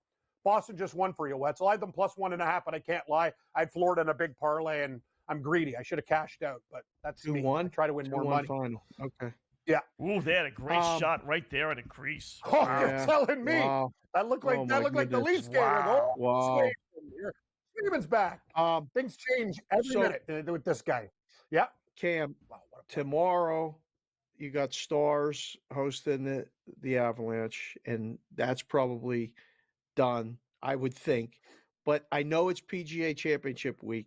Have you started the work for the golf? No picks tonight. I know you got a big day tomorrow with all this stuff, but how much are you looking forward to the PGA Championship, and is anybody going to beat Scheffler? Yes, I do think Scheffler could be beaten this week. He just had a child. Fading him's not really smart, but I'll give you one pick right now, and I got him on a bet boost. I think Brooks Koepka wins the PGA Championship. I got him at 23-1. Bet boost. I'd look out for him. You need to take long hitters at this course. Valhalla's a killer. It's over 7,600 yards. Small ball guys can't get it done this week. Top Canadian, Taylor Pendrith at a price, too. I know a lot of people like Connors and all the other guys. Those are a few bets. And watch out for Bryson DeChambeau. He might be the top lip player behind Koepka. That's what I got so far, Dave. 30 more picks tomorrow. Yep.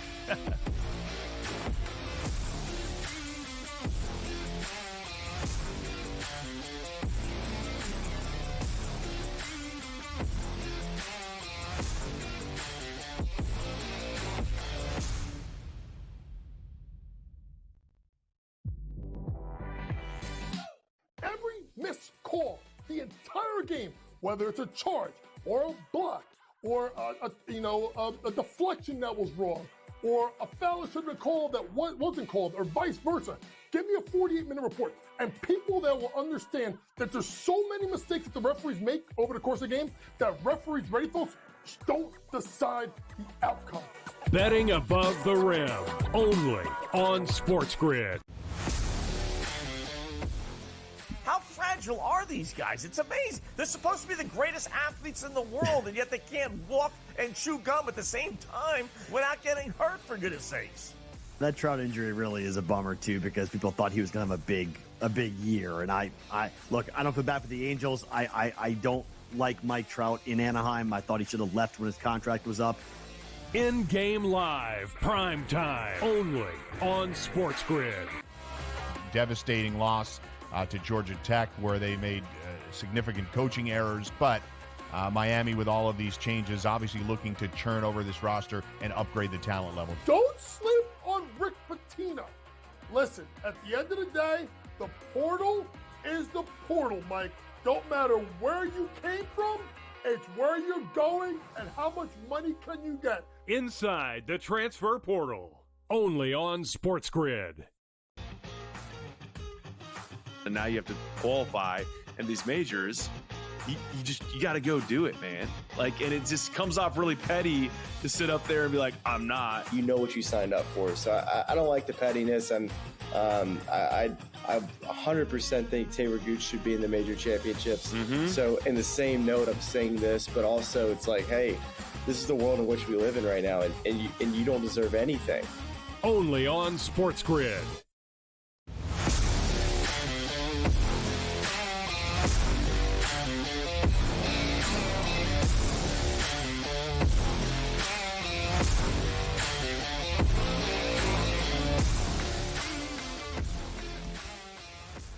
All right, welcome back InGame Live, prime time here on the grid. Thanks again to Cam Stewart for joining us, as he always does, as he'll take over along with Gabe Morency, top of the hour. So keep the dial right where it is, SportsGrid Radio, SportsGrid TV. It is amazing, Dave, and I'm not looking back hindsight. We brought this up at the beginning of the show.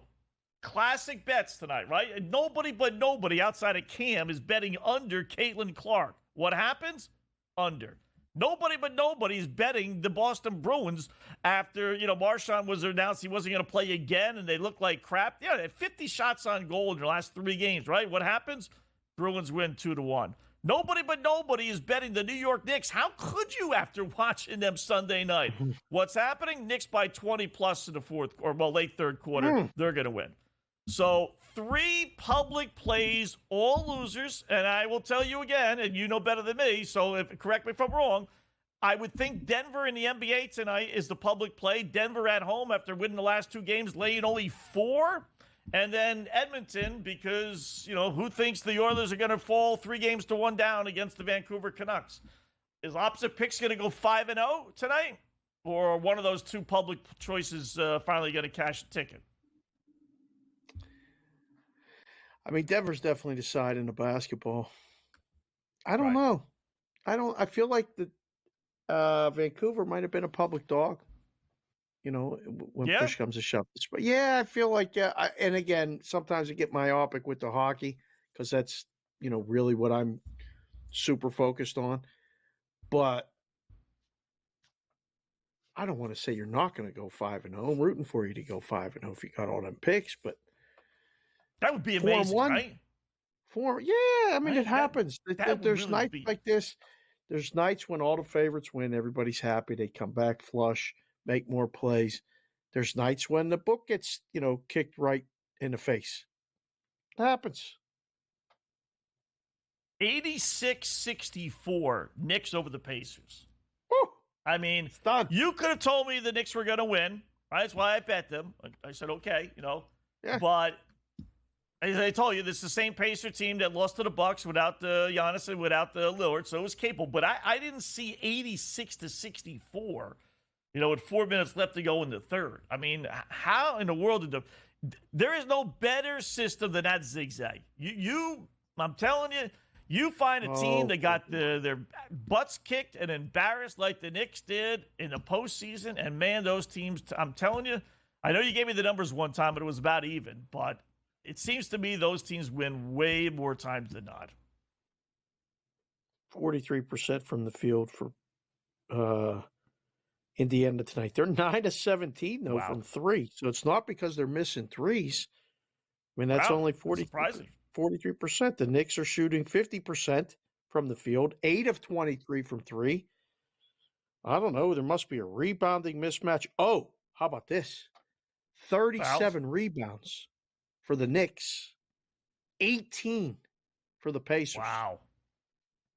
Huh. Over 2-1. Okay. Yeah. Points in the paint, Scott. 48 for the Knicks.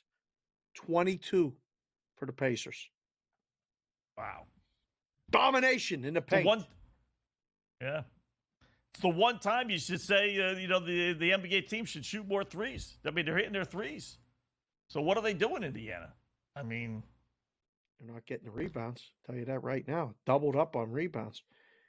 Wow. There's punching in the face already at Edmonton and Vancouver. There's already yapping. Here's the first power play for Vancouver. 4 minutes into the game. Nurse took a penalty.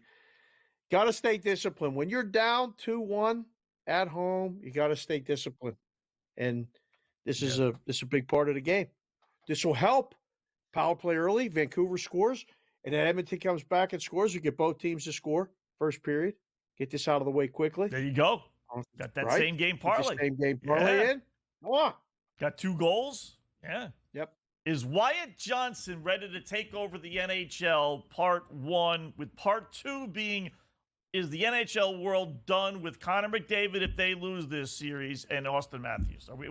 Can we move on for those guys? Are we looking for a fresh face? Is he it for Dallas if they win? He's rolling right now. Yeah. He's rolling right now. It looks good. You want to change the face of hockey? I mean, it wasn't even that long. Was it? I mean, you already want to change it? It's long enough. By the way, which one of us picked Dallas in our little 3-team, 3-league championship parlay? Was that me or you? I actually don't know. It was me. We wanted 2 in the West and 1 in the East.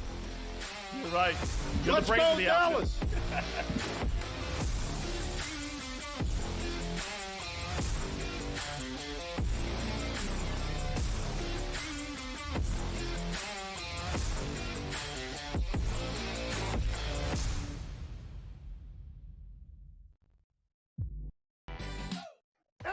missed call the entire game, whether it's a charge or a block or a deflection that was wrong or a foul that should have been called that